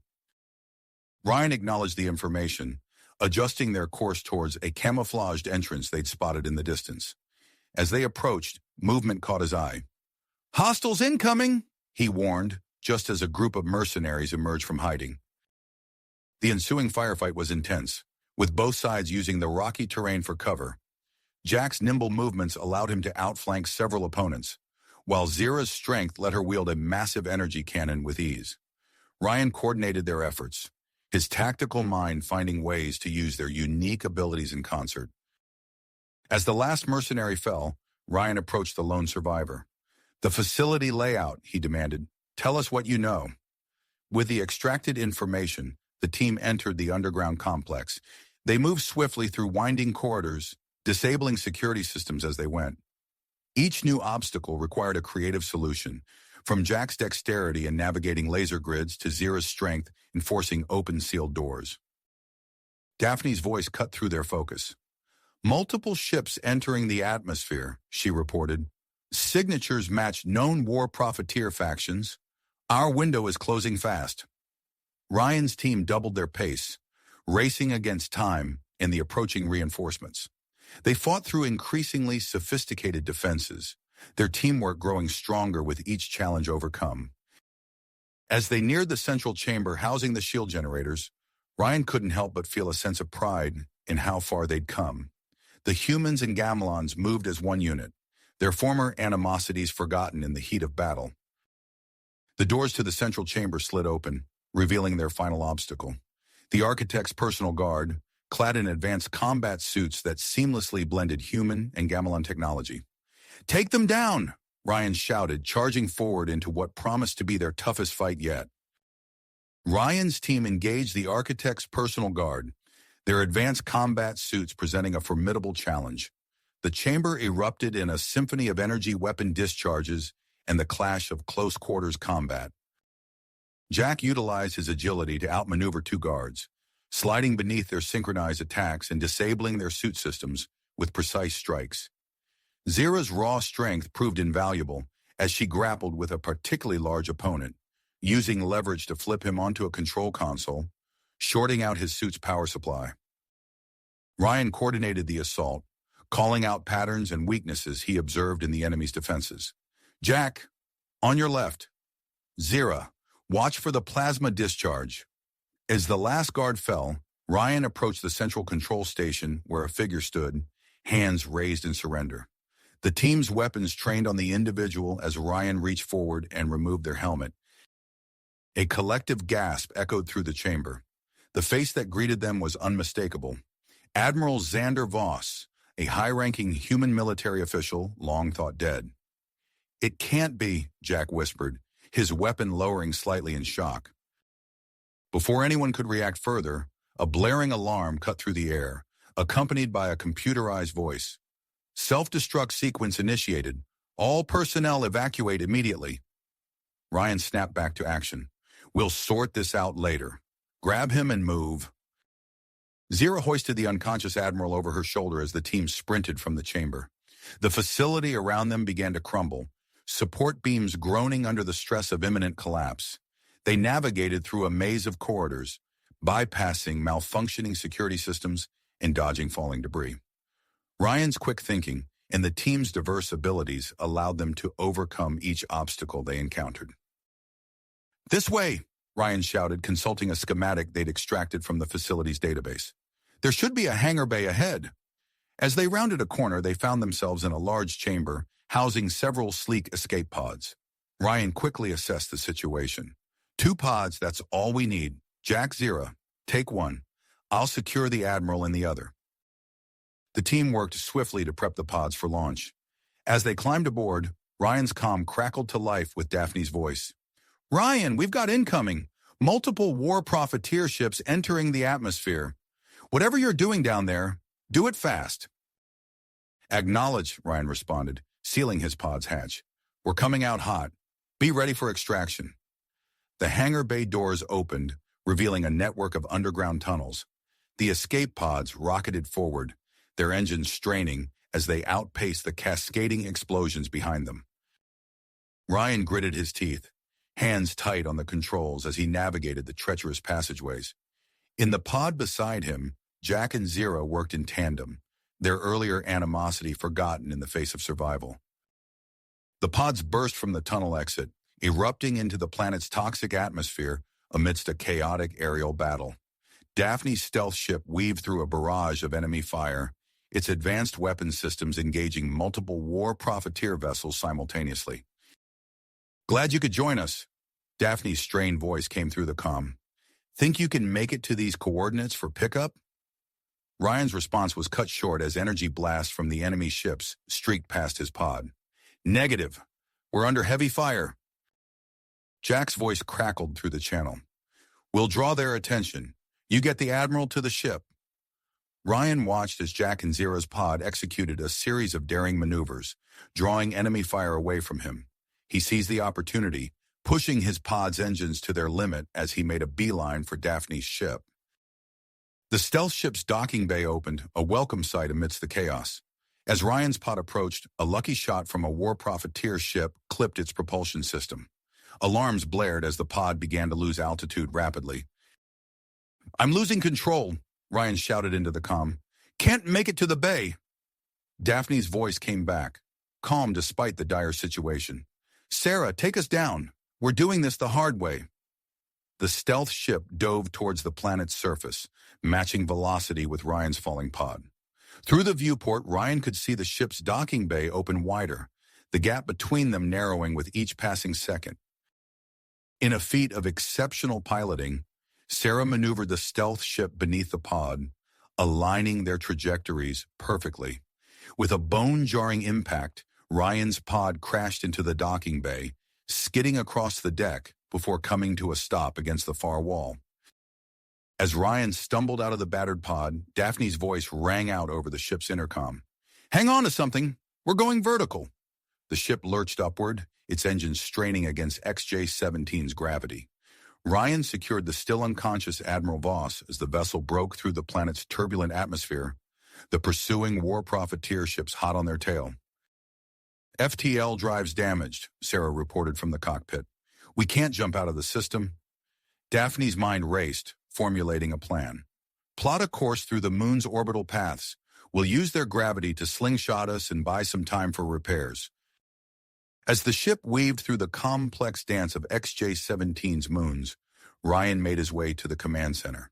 He found Daphne there, her eyes fixed on tactical displays as she coordinated their defense. Nice flying, Ryan said, steadying himself against a console as the ship banked hard to avoid enemy fire. Daphne spared him a quick glance, a mix of relief and something else flickering in her eyes. Glad you made it. Now help me keep us alive long enough to get out of here. Together they worked to orchestrate their escape, their bodies pressed close in the confined space of the command center. The heightened tension of their situation, coupled with their recent brush with death, charged the air between them with an almost palpable electricity. As they navigated through a particularly narrow gap between two moons, Ryan's hand brushed against Daphne's waist, steadying her as the ship shuddered. Their eyes met for a brief moment, unspoken emotions passing between them, before they refocused on the task at hand. FTL drive online. Sarah's triumphant voice came through the intercom. But we've only got enough power for one jump, and navigation is shot. It'll be blind. Do it, Daphne ordered without hesitation. Anywhere is better than here. The familiar hum of the faster-than-light drive filled the ship as stars outside the viewport elongated into streaks of light. With a final burst of acceleration, they vanished from the XJ-17 system, leaving the war profiteer fleet behind. As the ship's system stabilized in unknown space, the full weight of their situation settled over the crew. They had succeeded in capturing the architect, but at what cost? With a high-ranking human admiral revealed as the mastermind behind the war profiteer conspiracy, critical ship systems in need of repair, and their location unknown, the challenges ahead loomed large. Ryan and Daphne shared a look of stubborn persistence.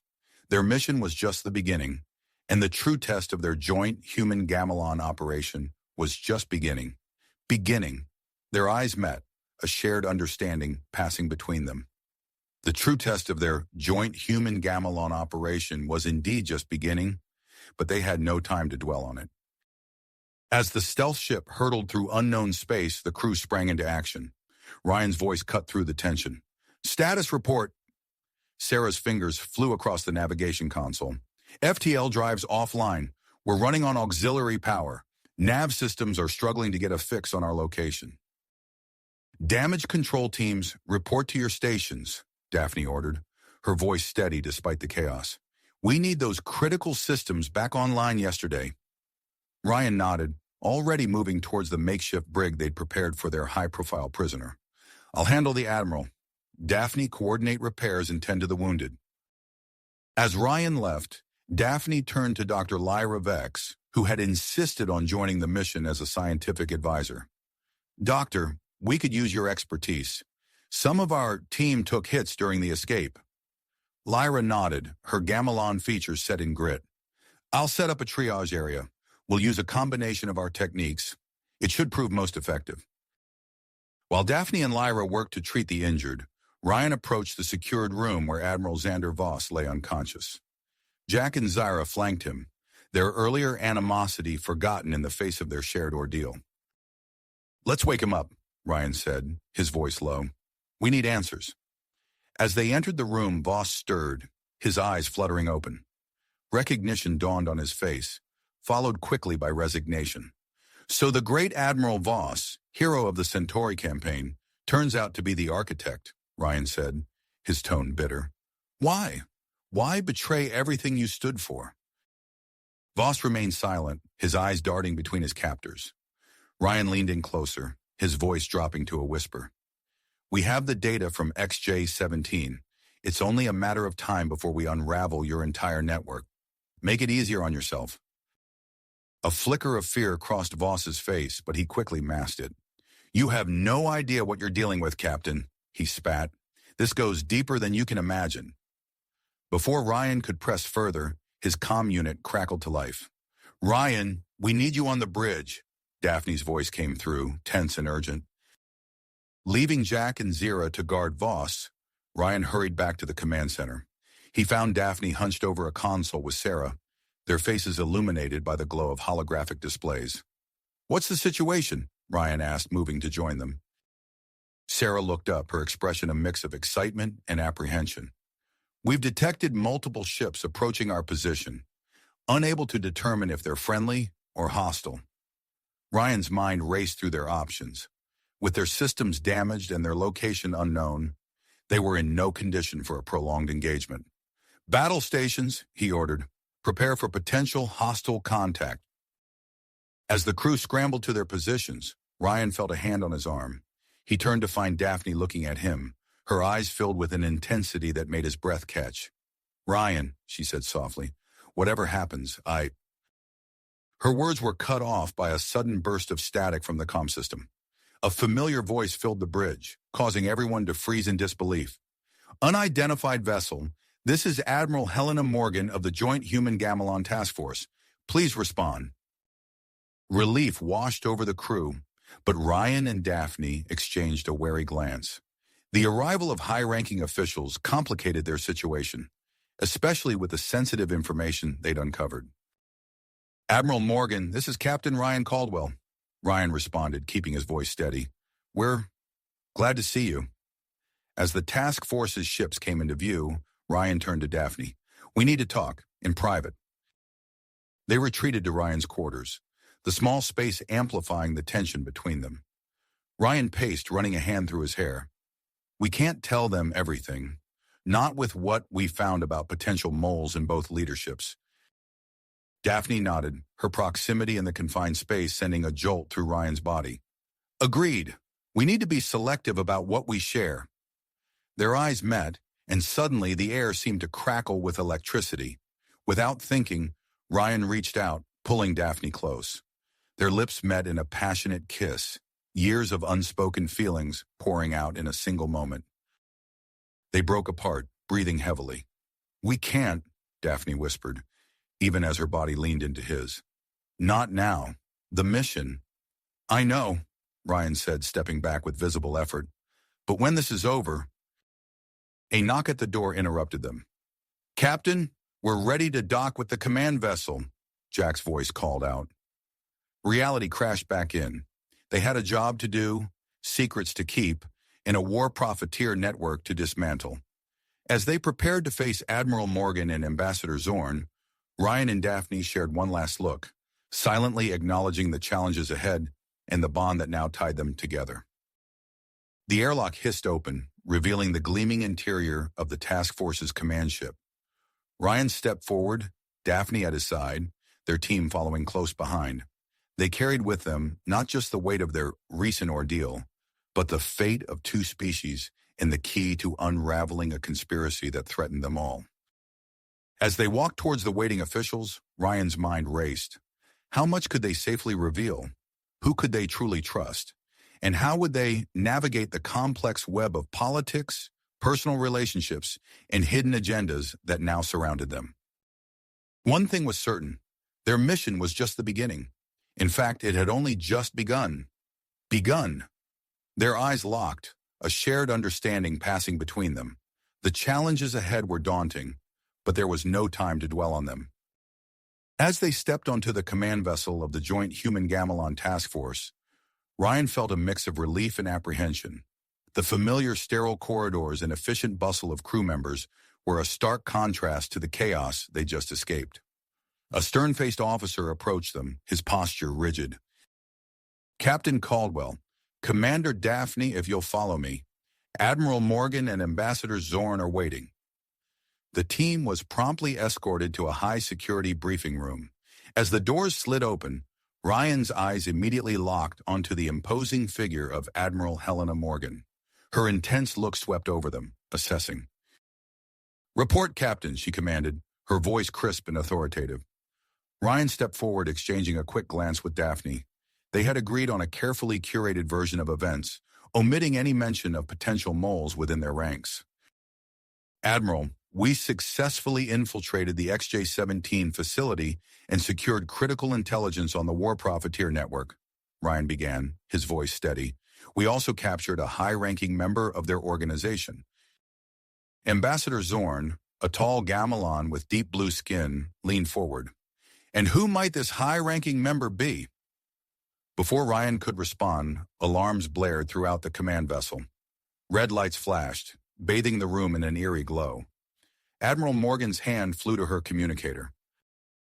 Status report. A frantic voice crackled through the speaker. Multiple unidentified ships just dropped out of FTL nearby, Admiral. They're approaching fast. The room erupted into action. Admiral Morgan barked orders as she strode toward the door. Battle stations, all hands prepare for potential hostile contact. Ryan and his team found themselves swept up in the mobilization. As they hurried to the bridge, Daphne fell into step beside him. This feels wrong, she muttered, her eyes darting around. The timing is too convenient. Ryan nodded, his hand instinctively moving to his sidearm. As they entered the bridge, a tense hush fell over the crew. The main view screen displayed a cluster of sleek, unfamiliar ships. Suddenly, a transmission cut through the silence. A calm, authoritative voice filled the bridge.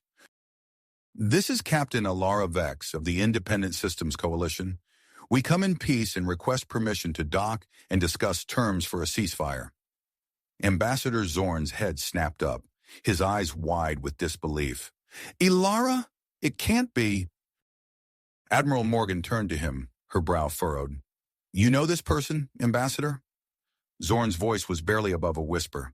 She's my daughter, but she was reported killed in a military operation years ago. The Admiral's eyes narrowed. This could be a trap. Initiate full-spectrum scans of their vessels. As the crew scrambled to comply, Ryan and Daphne exchanged worried glances. The energy readings from the scans appeared on a nearby console, and Ryan felt his heart sink. The signature matched the technology they'd encountered on XJ-17. Admiral, Ryan said, keeping his voice low, those ships, their energy signature is consistent with tech we found at the War Profiteer facility. Admiral Morgan's teeth clenched. She turned to Ambassador Zorn, who was still staring at the view screen in shock. Ambassador, I understand this is personal for you, but we can't risk. We must meet with them, Zorn interrupted, his voice firm. If there's even a chance. Please, Admiral. After a tense moment, Morgan nodded. Very well, but we do this carefully. Captain Caldwell, Commander Daphne, you'll be part of the welcoming committee. I want you to assess any potential threats. As they made their way to the docking bay, Ryan couldn't shake the feeling that they were walking into a trap. He glanced at Daphne, noting the subtle tension in her posture. She caught his eye and gave a barely perceptible nod. They were ready for whatever came next. The airlock hissed open, revealing Captain Alara Vex and her delegation. As they stepped into the docking bay, Ryan's trained eye caught subtle inconsistencies in their behavior and equipment. He discreetly tapped Daphne's arm, a prearranged signal. Daphne activated her modified gamelan biosensor, scanning the visitors under the guise of a standard security check. Her eyes widened slightly as she read the results. 2 members of the delegation were using advanced holographic disguises. Before they could act on this information, the disguised individuals suddenly shimmered, their appearances morphing. Personal shield generators hummed to life as they drew weapons. Nobody move, one of them shouted. We're here for Admiral Voss. Try to stop us, and this ship becomes a floating graveyard. The docking bay erupted into chaos. Ryan dove for cover, pulling Daphne with him as energy blasts scorched the air above their heads. They returned fire, their complementary combat styles allowing them to hold the attackers at bay. Ambassador Zorn, caught in the middle of the firefight, moved to shield his daughter. A stray blast caught him in the shoulder, and he crumpled to the ground. Father, Alara cried out, her face a mask of shock and confusion. The battle raged on, with Jack and Zira arriving with reinforcements. As they slowly gained the upper hand, alarms blared from another section of the ship. The brig, Ryan shouted over the din. They're after Voss. He locked eyes with Daphne, a silent understanding passing between them. She nodded, taking charge of the situation in the docking bay. "Go!" she yelled. "We'll handle things here!" Ryan sprinted toward the brig, his mind racing. As he rounded a corner, he saw Admiral Voss backing towards an escape pod, a stolen weapon in his hand. "It's over, Voss," Ryan called out, his own weapon trained on the Admiral. Voss smirked, his finger hovering over a device in his other hand. "I wouldn't be so sure, Captain. I've rigged this ship's power core to overload. One wrong move, and this entire task force becomes space dust." Ryan's blood ran cold as he realized the impossible choice before him. The fate of the mission, the task force, and possibly the entire human Gamelon alliance hung in the balance. As he stared down the barrel of Voss's weapon, Ryan knew that his next decision would shape the course of the war, and his own destiny forever. Ryan's mind raced, calculating the odds. He couldn't let Voss escape, but the lives of everyone on the task force hung in the balance. In that split second, he made his decision. With lightning speed, Ryan lunged forward, tackling Voss to the ground. The stolen weapon clattered across the floor as they grappled. Ryan's hand closed around the detonator, wrenching it from Voss's grasp. "It's over," Ryan growled, pinning Voss down. Security personnel flooded the corridor, securing Voss and disarming the makeshift bomb. As the immediate threat passed, Ryan felt the adrenaline drain from his body, leaving him exhausted. In the aftermath of the attack, the task force limped to Starbase Omega for repairs and regrouping. The massive, wheel-shaped station loomed before them, a neutral haven in the vastness of space. As they docked, Ryan and Daphne exchanged glances. The chaos had given them the perfect cover to continue their investigation. "We need to sweep for any more surprises," Ryan announced loudly, gesturing to Daphne. "Commander, with me."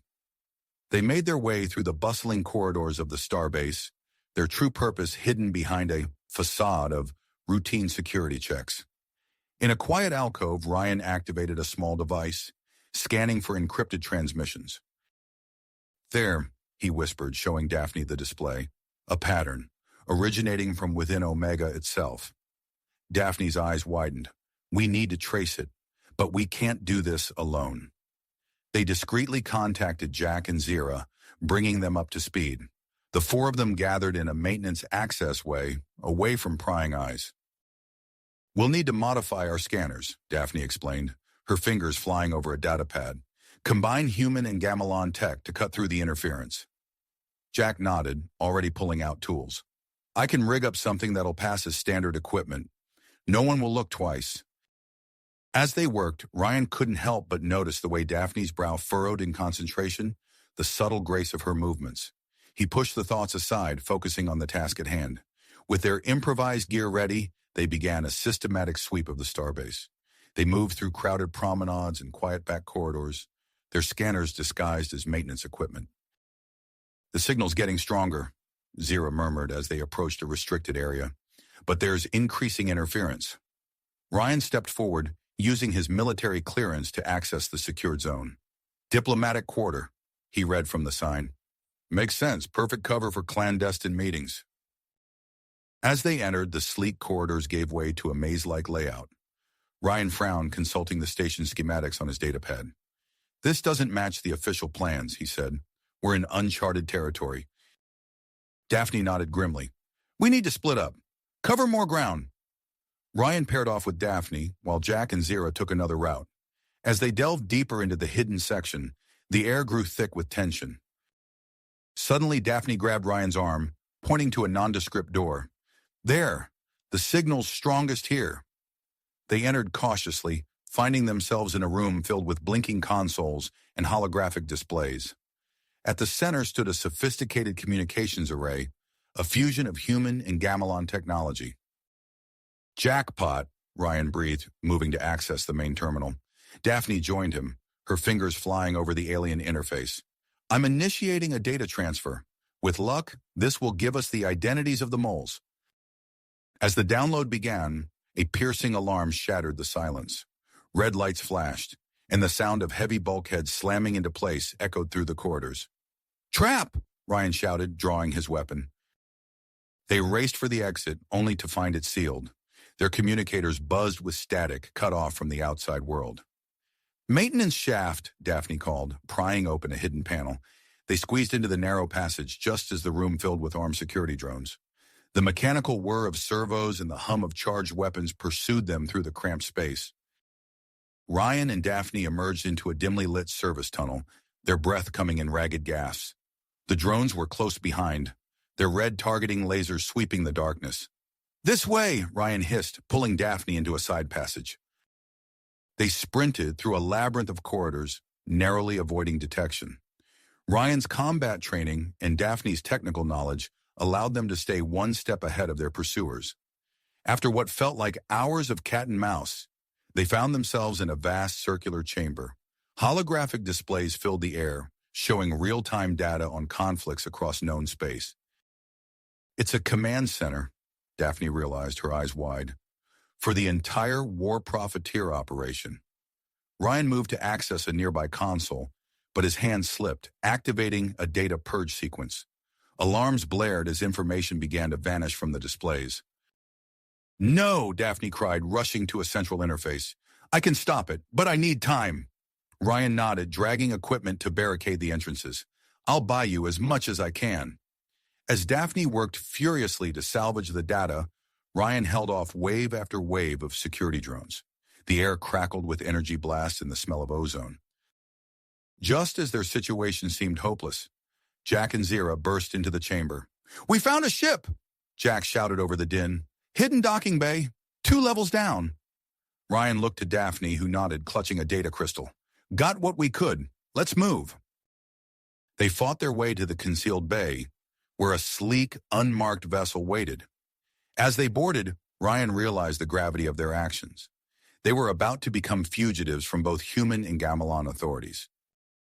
Zira took the helm, her Gamelon reflexes guiding them through a hail of weapons fire as they burst from the starbase. The ship's stealth systems engaged, cloaking them from pursuit. As the adrenaline of their escape faded, Ryan found himself alone with Daphne in the cockpit. The close quarters and shared danger amplified the tension between them. Their eyes met, and for a moment, it seemed as if they might. A sharp beep from the communications array shattered the moment. An incoming transmission from an unknown source flashed on the screen, promising new complications in their already perilous mission.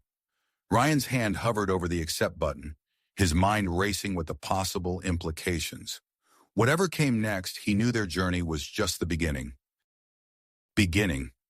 Ryan's finger hovered over the accept button for a moment longer before he pressed it decisively. A burst of static filled the cockpit, followed by a string of coordinates scrolling across the screen. Ryan and Daphne exchanged a look of surprise as they recognized the significance of the data. "It's a jump point," Daphne said, her voice tight with excitement. "Far beyond any charted space." Ryan nodded, his mind already racing with possibilities. "Jack, Zira, get in here. We've got a new heading." As the team gathered in the cockpit, Ryan input the coordinates into the nav system. The ship's engines hummed to life, propelling them into faster-than-light travel. The stolen war profiteer vessel emerged from FTL in a remote sector of space, surrounded by unfamiliar star patterns.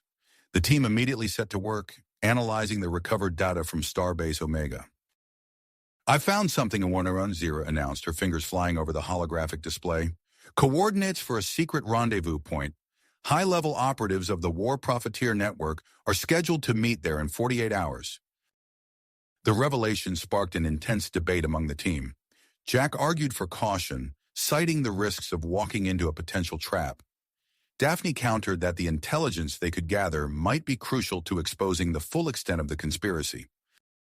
Ryan listened to both sides, weighing their options carefully. Finally, he spoke. "We have to go. This might be our best chance to identify the moles within both human and Gamelon governments." With the decision made, they set course for the rendezvous point. As they approached, the advanced stealth technology of their commandeered ship allowed them to slip past the outer security perimeter undetected. The rendezvous point came into view, an abandoned space station hidden within a dense asteroid field. Its design was an unsettling fusion of human and Gamelon architecture, a physical manifestation of the collaborative nature of the War Profiteer Network. Jack, Zira, you two stay with the ship, Ryan instructed. Monitor communications and be ready for a quick extraction if things go south. Ryan and Daphne prepared for their covert insertion, double-checking their gear and weapons. As they approached the maintenance airlock, Ryan felt a surge of adrenaline, mixed with something else, a heightened awareness of Daphne's presence beside him. They moved through the dimly lit corridors of the station, their steps in perfect sync. Ryan marveled at how seamlessly they worked together, anticipating each other's movements without a word. Security patrols and automated defense systems posed constant threats, but the pair navigated around them with practiced ease. Ryan's combat instincts and Daphne's technical expertise complemented each other perfectly. As they neared the main conference chamber, Ryan and Daphne ducked into an observation room overlooking the space. They quickly set up surveillance equipment, preparing to record the proceedings. Multiple vessels approaching, Jack's voice crackled over their earpieces. Looks like the delegates are arriving. Ryan and Daphne watched as the conference chamber filled with representatives from both human and Gamelon factions. Their eyes widened in shock as they recognized several faces, high-ranking officials from their respective military commands. This goes deeper than we thought, Daphne whispered, her voice tight with anger and disbelief. The meeting began, and the true scope of the war profiteer network became clear. It reached into the highest levels of both governments, its tendrils of corruption spreading far and wide. Suddenly, a familiar figure appeared via holographic projection. Admiral Xander Voss. His face was twisted with a mixture of anger and triumph as he addressed the gathered operatives. Our operation has been compromised, Voss announced. Activate Protocol Omega immediately. It's time to escalate this conflict beyond the point of no return. Ryan and Daphne exchanged a horrified glance. They had to act fast to prevent Protocol Omega from being implemented. I'll head to the communication array, Ryan said quickly. Broadcast this meeting to both human and Gamelon authorities. You sabotage the power core. Buy us some time to escape. Daphne nodded, her eyes locked with Ryan's for a moment longer than necessary.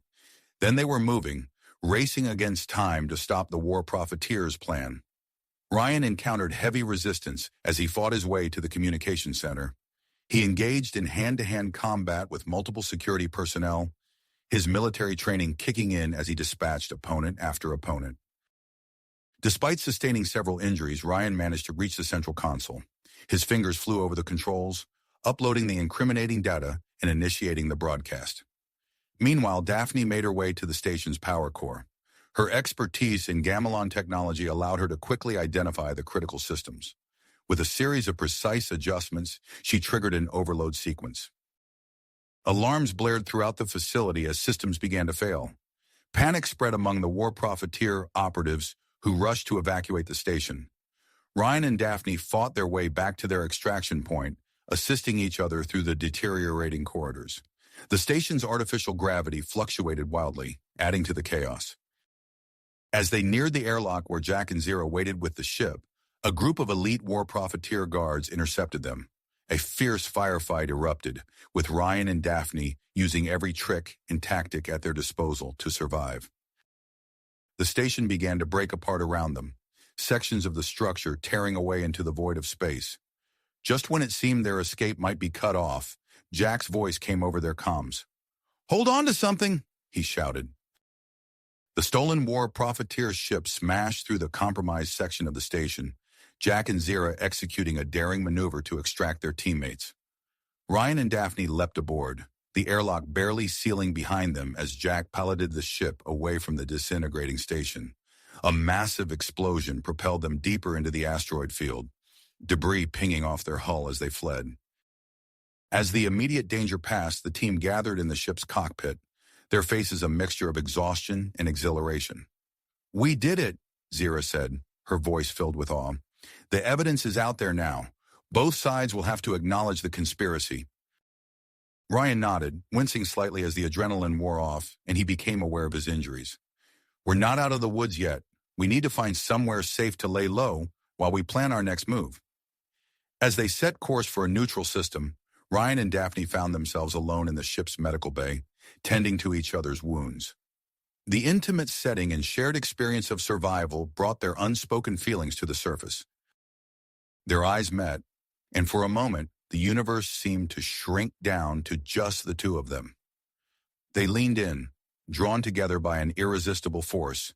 Just as their lips were about to meet, a sharp beep from the ship's communication system shattered the moment. A new transmission was coming through, from an unexpected source.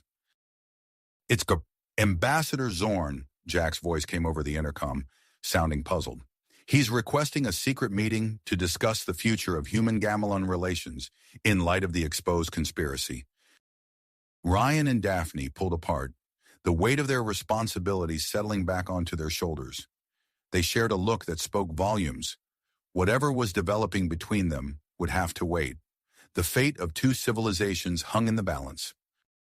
As they made their way back to the cockpit, Ryan's mind raced with possibilities. What did Zorn know? Could he be trusted? And most importantly, what would this mean for the future of human-Gamelon relations? The answer to those questions, Ryan realized, might determine the course of the entire galaxy. Galaxy. Ryan's finger hovered over the accept button for a moment longer before he pressed it decisively. The message from Ambassador Zorn crackled through the ship's speakers, his voice tense but controlled. "I need to meet with you immediately. There's a neutral system, Taurus 9. I'll transmit coordinates for a discrete orbital platform. Come alone and trust no one else." The transmission cut off abruptly, leaving the team in a stunned silence. Ryan exchanged glances with Daphne, both of them weighing the potential risks and rewards of such a meeting. "It could be a trap," Jack warned, his eyes narrowing with suspicion. Zira nodded in agreement. "But it could also be our best chance to understand the fallout from exposing the conspiracy." After a brief but heated discussion, Ryan made the call.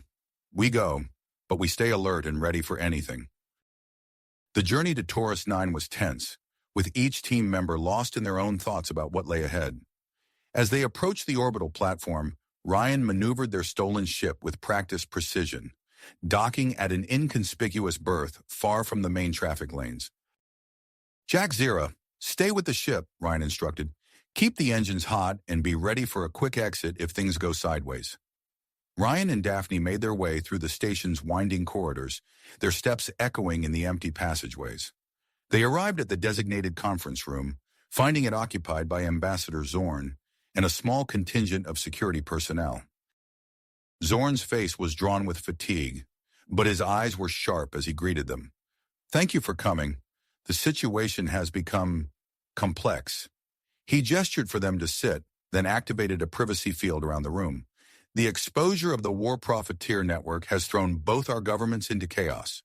Factions are forming, alliances shifting. We have a unique opportunity here to push for lasting peace between our species." As Zorn outlined his bold plan, Ryan found himself nodding along, seeing the potential for real change. Daphne, however, remained skeptical, pressing the ambassador for details on how he planned to overcome centuries of mistrust and conflict. Their discussion was abruptly cut short by the shrill wail of alarms. Security feeds flickered to life on the room's displays, showing a joint human-Gamelon strike force boarding the station. "We've been compromised," Ryan hissed, already moving towards the exit. "Ambassador, we need to move, now." Zorn's eyes widened in realization. "There must have been a tracking device on my ship. I swear I didn't know." "Save it," Daphne cut him off, her voice cold. "We need to get out of here." Ryan's mind raced, formulating a plan as they sprinted through the station's corridors. "Jack, Zira," he spoke into his comm, "create a diversion. Overload the power grid if you can. We'll make our way back to you." Acknowledgements crackled through the comm as Ryan led their small group towards a maintenance access point. They squeezed into a narrow service tunnel, the ambassador's breathing labored as they navigated the claustrophobic space. As they emerged into a dimly lit corridor, the sound of boots on metal grating reached their ears. Ryan pulled Daphne and Zorn into a recessed alcove, their bodies pressed tightly together as a patrol passed by mere inches away. Ryan could feel Daphne's heart racing, her breath warm against his neck. Their eyes met in the darkness, a moment of unspoken tension crackling between them before Zorn's muffled cough brought them back to reality. They continued their desperate flight through the station, encountering pockets of resistance along the way. Ryan and Daphne worked in seamless tandem, covering each other as they fought their way through security checkpoints and automated defense systems. A series of explosions rocked the station, lights flickering and gravity fluctuating wildly. Jack's voice came through the comm, tinged with both pride and urgency. "That should keep them busy. We're at the ship. Where are you?" "Almost there," Ryan replied, rounding a corner to see the docking bay ahead. Relief flooded through him, only to be replaced by icy dread as he saw the figure waiting for them. Admiral Helena Morgan stood before their ship, flanked by a squad of elite soldiers. Her expression was a mixture of triumph and disgust as she raised her weapon. "Stand down and surrender. This ends now." Ryan's mind raced, searching for a way out of this standoff. He opened his mouth to speak, but Ambassador Zorn stepped forward, his hands raised in a placating gesture. "Admiral Morgan," Zorn's voice was steady, diplomatic training kicking in. "Before you do anything rash, I think you should see this." He produced a data crystal, its surface glowing faintly. "Additional evidence of corruption at the highest levels of both our governments. Are you certain you're on the right side of this conflict?" Morgan's eyes narrowed, her weapon wavering slightly. In that moment of hesitation, Ryan saw their chance. "Now!" he shouted, diving for cover as Daphne activated the ship's systems remotely. The docking clamps released with a thunderous clang, Jack's expert piloting bringing the ship to hover just above the deck. Ryan and Daphne provided covering fire as Zorn scrambled aboard, Ryan following close behind. As Daphne made for the entrance, a stray shot clipped her shoulder. She stumbled, crying out in pain. Without hesitation, Ryan lunged forward, scooping her into his arms and leaping onto the ship's ramp as it began to close. They crashed to the deck in a tangle of limbs as the ship lurched into motion, tearing free from the station with a screech of protesting metal. Ryan's world narrowed to the feeling of Daphne in his arms, the scent of her hair, the warmth of her body against his. The moment was shattered by Jack's voice over the intercom. Guys, we've got company. Multiple pursuit vessels incoming." Ryan reluctantly disentangled himself from Daphne, helping her to her feet. Their eyes met, 1,000 unspoken words passing between them in an instant before duty called them back to action. As they rushed to the cockpit, Ryan's mind was already plotting their next move. The ship shuddered under weapons fire, systems blaring warnings as they pushed the engines to their limits. A massive asteroid field loomed ahead, its chaotic expanse offering both danger and the possibility of escape. Ryan's hands tightened on the controls as he made his decision, steering them into the treacherous maze of rock and ice. "Hold on, Hidikuan," he called out, his voice tight with concentration. "This is going to get rough." The Pursue, the asteroid field loomed before them, a chaotic maze of rock and ice that offered both peril and the possibility of escape. Ryan's hands tightened on the controls as he steered the ship into the treacherous expanse. "Hold on," he called out, his voice taut with concentration. "This is going to get rough." The ship weaved through the asteroid field, narrowly avoiding collisions as Ryan's expert piloting kept them one step ahead of their pursuers. Daphne worked furiously at the navigation console, plotting the safest course through the debris. Suddenly, a massive asteroid loomed directly in their path. Ryan banked hard to starboard, scraping the ship's hull against the rocky surface. The impact sent them spinning, alarms blaring throughout the vessel. "We can't keep this up forever," Jack shouted from the weapons station. "We need a plan." As if in answer to Jack's plea, a faint energy signature appeared on their sensors. Zira's eyes widened as she analyzed the readings. "There's something out there, some kind of structure." Ryan adjusted their course, following the energy signature deeper into the asteroid field. As they rounded a particularly large celestial body, a sight beyond their wildest imaginations came into view. An enormous space station, clearly of alien design, floated serenely amidst the asteroids. Its sleek, organic lines and shimmering surface spoke of technology far beyond their own. "By the star," Ambassador Zorn breathed, his voice filled with awe. "I've never seen anything like it." Ryan guided their ship towards the station, hoping its alien nature might deter their pursuers. As they approached, a hangar bay opened, as if inviting them inside. "I don't think we have much choice," Daphne said, her eyes locked on the sensor readings of the approaching enemy vessels. With a nod, Ryan piloted the ship into the cavernous hangar. The moment they crossed the threshold, a shimmering force field sprang to life behind them, sealing off the entrance. The team disembarked cautiously, weapons at the ready. The hangar was bathed in a soft, pulsating light that seemed to emanate from the walls themselves. "Stay alert," Ryan warned as they made their way deeper into the station. They found themselves in a vast chamber dominated by a massive holographic display. As they entered, the hologram flickered to life, showing a being unlike any they had ever encountered. The alien figure began to speak, its words automatically translating into both human and Gamelon languages. The message it delivered shook them to their very core. "Greetings, children of the stars. We, your progenitors, welcome you home." The hologram continued, revealing a truth that would forever change the course of human and Gamelon history. Both species, it explained, were descendants of this advanced civilization, seeded across the galaxy millennia ago. As the initial shock wore off, the team began to explore the station in earnest. They discovered vast databases filled with scientific and technological knowledge far beyond their current understanding. Ryan and Daphne worked together to access information on advanced propulsion systems and energy generation, their earlier tension momentarily forgotten in the face of such monumental discoveries. "Look at this," Daphne exclaimed, her eyes wide with excitement as she pored over schematics for a faster-than-light drive that made their current technology look primitive by comparison. Meanwhile, Jack and Zira delved into files on genetic engineering and terraforming, uncovering secrets that could transform barren worlds into habitable paradises. Ambassador Zorn, recognizing the diplomatic implications of their discovery, began drafting a message to both human and Gamelon leadership.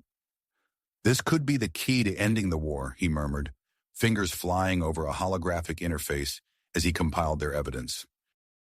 As they explored deeper into the station's lower levels, Ryan and Daphne accidentally triggered an ancient security system. Robotic guardians emerged from hidden compartments, their metallic forms gleaming in the station's ethereal light. "Run!" Ryan shouted, grabbing Daphne's hand as they fled down a corridor. Jack, Zira, and Ambassador Zorn took off in another direction, the group forced to split up in the chaos.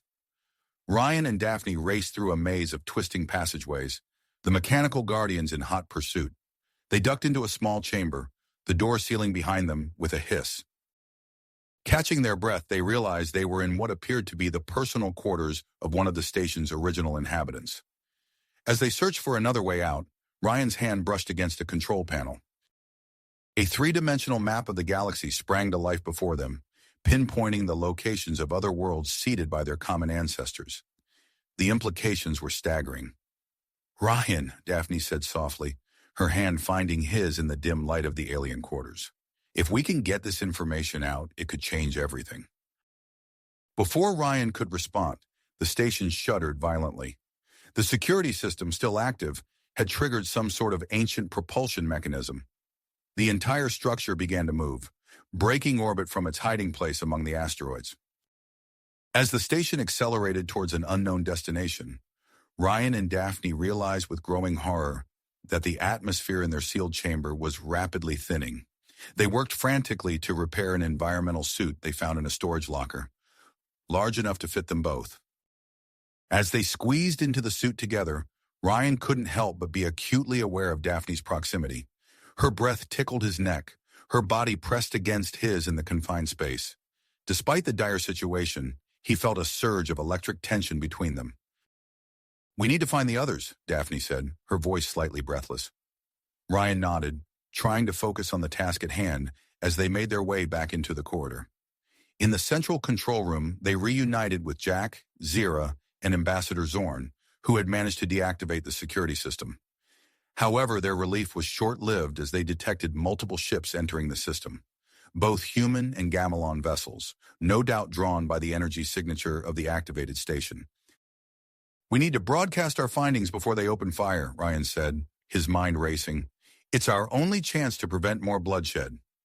As Daphne prepared the transmission, the station entered a stellar phenomenon that interfered with their communications. Static filled the screens. The vital information they needed to share lost in a haze of cosmic interference. Ryan looked out at the approaching fleets, then back at his team. Their eyes met, a silent understanding passing between them. They had come too far to fail now. "We need to navigate through this phenomenon," Ryan said, his voice filled with purpose. "It's the only way to restore our ability to broadcast." As they worked to alter the station's course, the first shots from the approaching fleets streaked past the ancient structure. The team raced against time, knowing that the fate of two civilizations hung in the balance. Ryan took the helm, guiding the massive station through the swirling energies of the phenomenon. Alarms blared as weapons fire impacted their shields, but he remained focused, trusting in the advanced technology of their ancestors to see them through. As they emerged from the other side of the phenomenon, their communications suddenly cleared. Without hesitation, Daphne initiated the broadcast, sending the truth of their shared heritage streaming out to both fleets.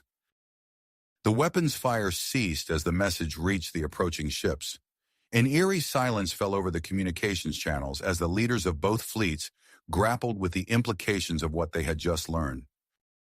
In the control room of the ancient station, Ryan and his team waited with held breath, hoping that the truth would be enough to overcome centuries of conflict and mistrust. As the silence stretched on, they knew that whatever came next would shape the future of both their species for generations to come. As the silence stretched on, a flicker of hope ignited in Ryan's chest. He glanced at Daphne, her eyes wide with anticipation, then back to the communication displays. Suddenly, the screens lit up with incoming transmissions. Admiral Helena Morgan's face appeared, her expression a mix of skepticism and curiosity. "This is Admiral Morgan of the Earth Alliance. We've received your transmission and are evaluating its contents." Before Ryan could respond, another screen flickered to life, revealing the stern visage of Commander Vex of the Gamelon fleet. "Gamelon High Command demands further proof of these outlandish claims," he growled, mandibles clicking with agitation. Ryan took a deep breath, steadying himself. "Admiral, Commander, we understand your skepticism. We're prepared to provide all the evidence you need. But first, we need to ensure the safety of everyone involved. We propose a temporary ceasefire while we verify the information together." Daphne stepped forward, her voice clear and confident. "We're transmitting detailed scans of the station's technology and genetic data as we speak. Please review it with your best scientists. You'll see the truth for yourselves." As the fleet commanders deliberated, Ryan turned to his team. "Jack, Zira, start working on a secure communication link with both fleets. We need to keep this channel open and stable." They nodded, immediately setting to work. "Ambassador Zorn," Ryan continued, "will need your diplomatic expertise to navigate this situation. Can you draft a proposal for a joint investigation of the station?" The ambassador's eyes gleamed with purpose. "Consider it done, Captain." Ryan turned back to Daphne, their eyes meeting in a moment of shared purpose. "We need to find more concrete evidence, something they can't ignore." Daphne nodded, already moving towards the door. "The lower levels. We haven't fully explored them yet." They made their way through the twisting corridors of the ancient station, the walls pulsing with a soft, ethereal light. As they descended deeper into the structure, the air grew thick with anticipation.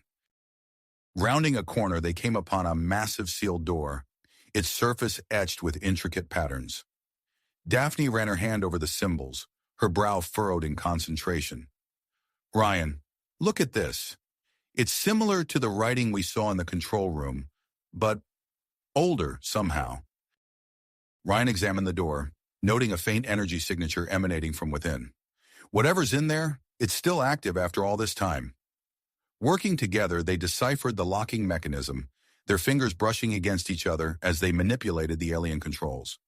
With a hiss of escaping air, the door slowly slid open, revealing a chamber bathed in a soft blue glow.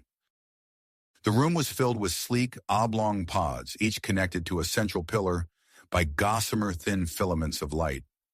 Most of the pods were dark and lifeless, but a few still pulsed with a faint inner light. Stasis chambers, Daphne breathed, her voice filled with awe. And some of them are still functioning. They approached one of the active pods, its surface shimmering like liquid metal. As they drew near, the pod's opacity faded, revealing its occupant.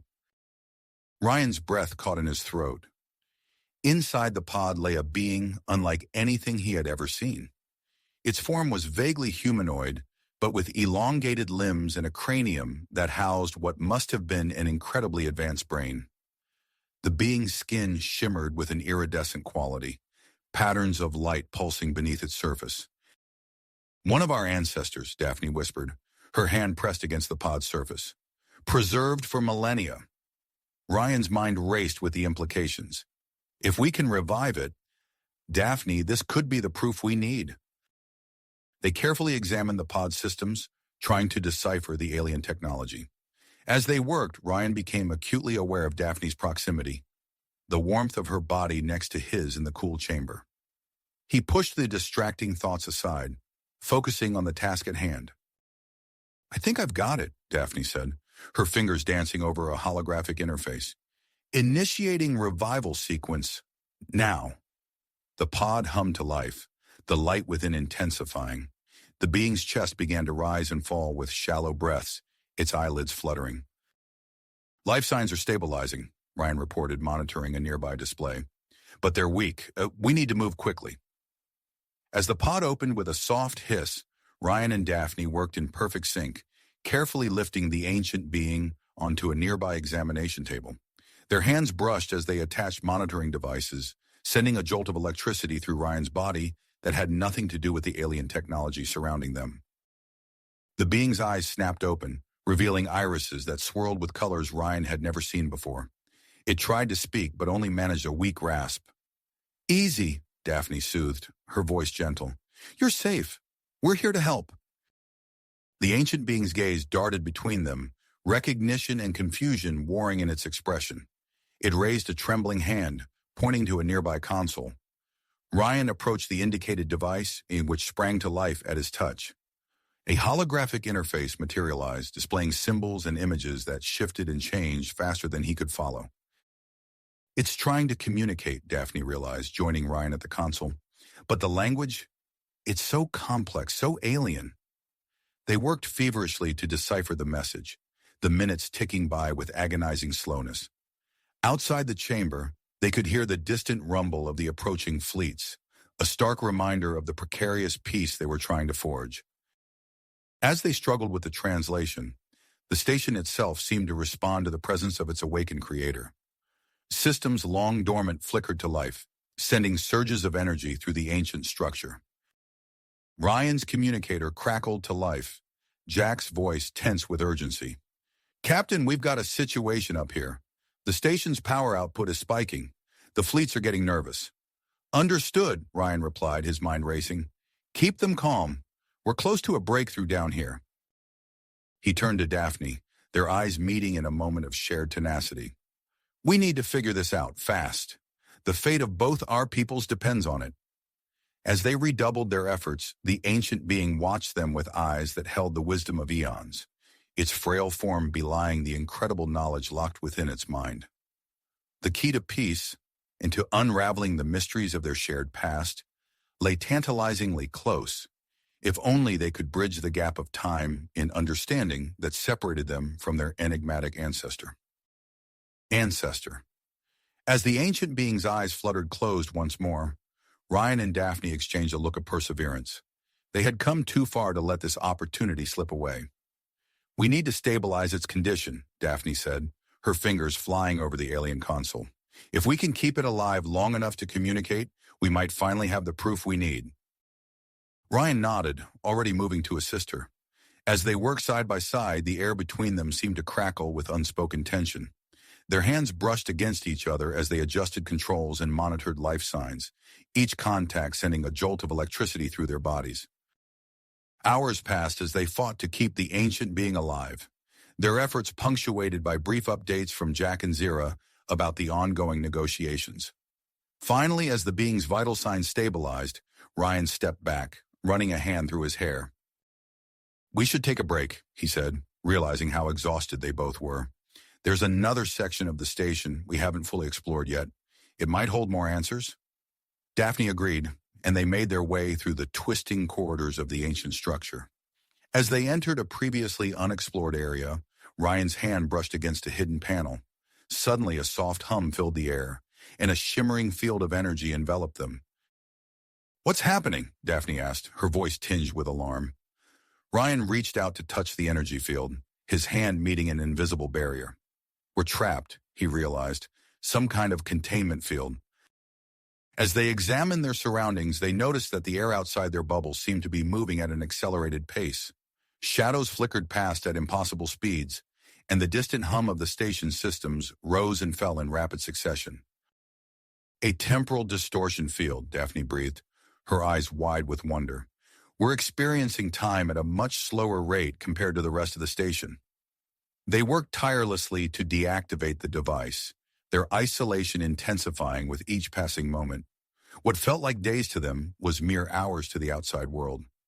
As they struggled to maintain focus on their task, the confined space forced them into constant proximity. Ryan found himself acutely aware of Daphne's presence. The scent of her hair, the warmth of her body as she leaned close to examine a control panel, the brush of her hand against his arm.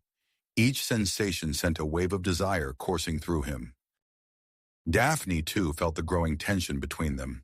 She caught herself stealing glances at Ryan's strong jawline, the determined set of his shoulders as he worked. The air in their temporal bubble seemed to grow thicker, charged with unspoken longing. As they delved deeper into the workings of the temporal distortion device, a realization dawned on them. "Ryan," Daphne said, excitement coloring her voice, "this technology, it's connected to the station's faster-than-light drive. Do you understand what this means?" Ryan's eyes lit up as he grasped the implications. "Time-manipulated space travel," he said, his voice filled with awe. "This could revolutionize exploration for both our species." Their discovery energized them, and they threw themselves into integrating their findings into the station's main computer. As they worked, the physical tension between them reached a fever pitch. In a moment of shared elation over a breakthrough, Ryan and Daphne found themselves face to face, their bodies mere inches apart. Time seemed to slow even further as they gazed into each other's eyes. The air crackled with electricity, and before either of them could think, they came together in a passionate embrace. Their lips met with a hunger born of days of pent-up desire, hands roaming over bodies they had longed to touch. Just as they lost themselves in the kiss, the temporal distortion field collapsed around them. They stumbled apart, disoriented by the sudden return to normal time flow. "Ryan! Daphne!" Jack's voice called out from down the corridor. "Where have you been? We've been searching for days." As they emerged from the isolated section, they were met with a flurry of activity. Jack, Zira, and Ambassador Zorn rushed to greet them, bombarding them with questions and updates. "The peace talks have made significant progress," Ambassador Zorn informed them. "Both sides have agreed to a formal ceasefire and the establishment of a joint research initiative focused on the station." Ryan and Daphne exchanged a look, still reeling from their experience in the temporal bubble and the intensity of their shared moment. As they briefed their team on their discoveries, they couldn't help but feel the weight of unspoken words between them. Admiral Morgan and Commander Vex soon joined them, their expressions a mix of relief and curiosity. "Your team's findings have been instrumental in moving these talks forward," Admiral Morgan said. "We have a proposal for you." Commander Vex stepped forward, his mandibles clicking thoughtfully. "We believe it would be in both our species' best interest to continue this spirit of cooperation. We propose a joint mission, led by you two, to explore other potential seeded worlds using the station's advanced propulsion technology." Ryan and Daphne's eyes met once more, a silent understanding passing between them. They knew that this mission would be more than just an exploration of space. It would be a journey into the uncharted territory of their own relationship. As preparations for the groundbreaking mission began, Ryan and Daphne found themselves at the center of a whirlwind of activity. They worked closely with Jack, Zira, and Ambassador Zorn to select a balanced team of human and Gamelon crew members, all while navigating the complexities of their newly intimate relationship. The ancient being, now more fully recovered, provided them with critical information about another seeded world that might hold the key to understanding their shared past. This world became the primary target for their upcoming expedition. As the plot point concludes, Ryan and Daphne stand on the bridge of the newly constructed exploration vessel, christened Unity. The ship's sleek design incorporates the advanced propulsion technology they discovered, a testament to the new era of human-Gamelon cooperation. Their hands brush against each other as they make final preparations, a small gesture that carries the weight of their shared experiences and the promise of what lies ahead. With the crew assembled and the ship ready, Ryan gives the order to depart. The Unity's engines hum to life, pulsing with the power of ancient technology reborn. As the ship breaks free from the station's docking clamps, Ryan and Daphne exchange a look of excitement and dedication. Whatever challenges await them in the vast expanse of space, they know they will face them together. Together, united in their shared purpose and the promise of a brighter future. As the Unity prepared for its maiden voyage, the atmosphere on the bridge crackled with anticipation. Ryan and Daphne stood side by side at the helm, their fingers briefly intertwining in a moment of silent support. Around them, the diverse crew of humans and Gamelons took their stations, each member acutely aware of the historic nature of their mission. Ambassador Zorn's face appeared on the main view screen, his mandibles clicking softly as he spoke. On behalf of both our governments, I wish you safe travels and successful discoveries.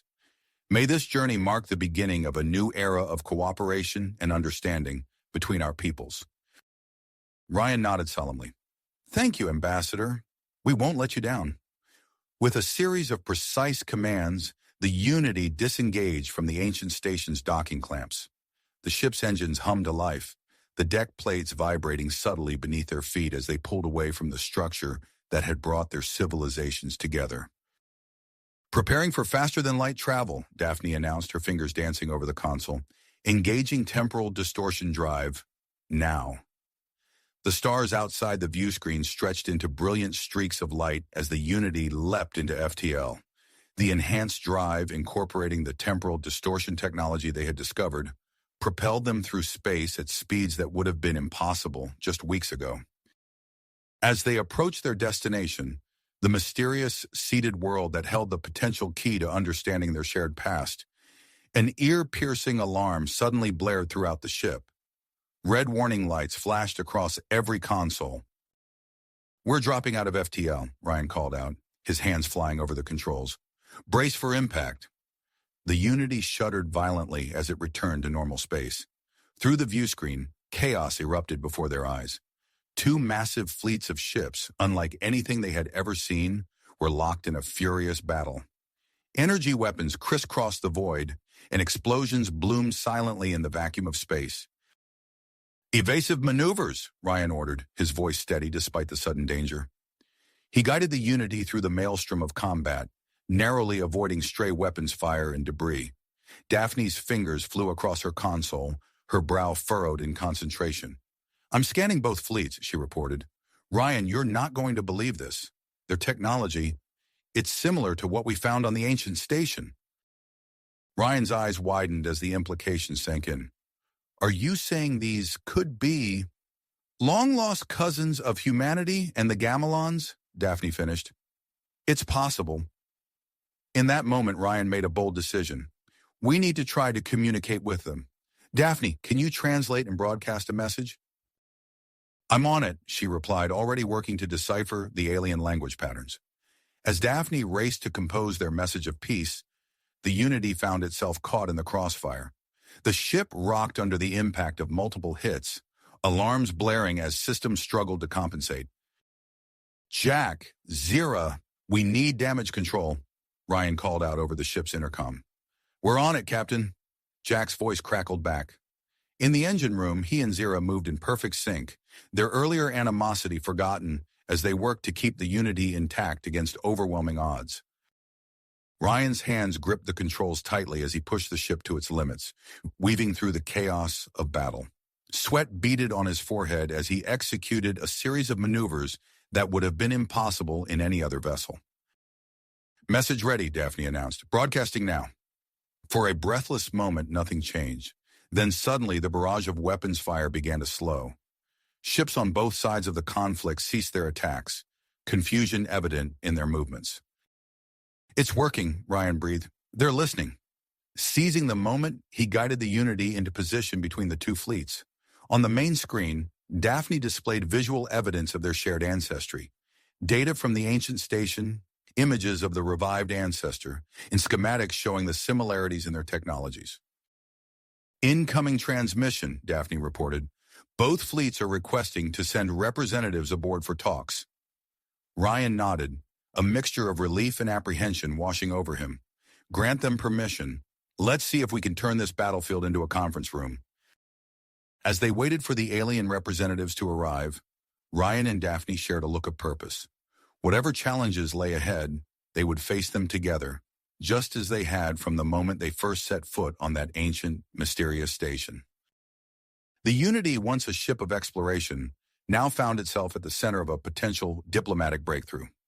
As the alien shuttles approached their airlock, Ryan and Daphne stood ready to greet their unexpected guests, hoping to transform centuries of conflict into a new era of understanding and cooperation. You have reached the end of the story. If you enjoyed this story and want to support us, please leave a like and subscribe to our channel, and for every comment that says 88, I will heart every single one of them. Thank you for your time.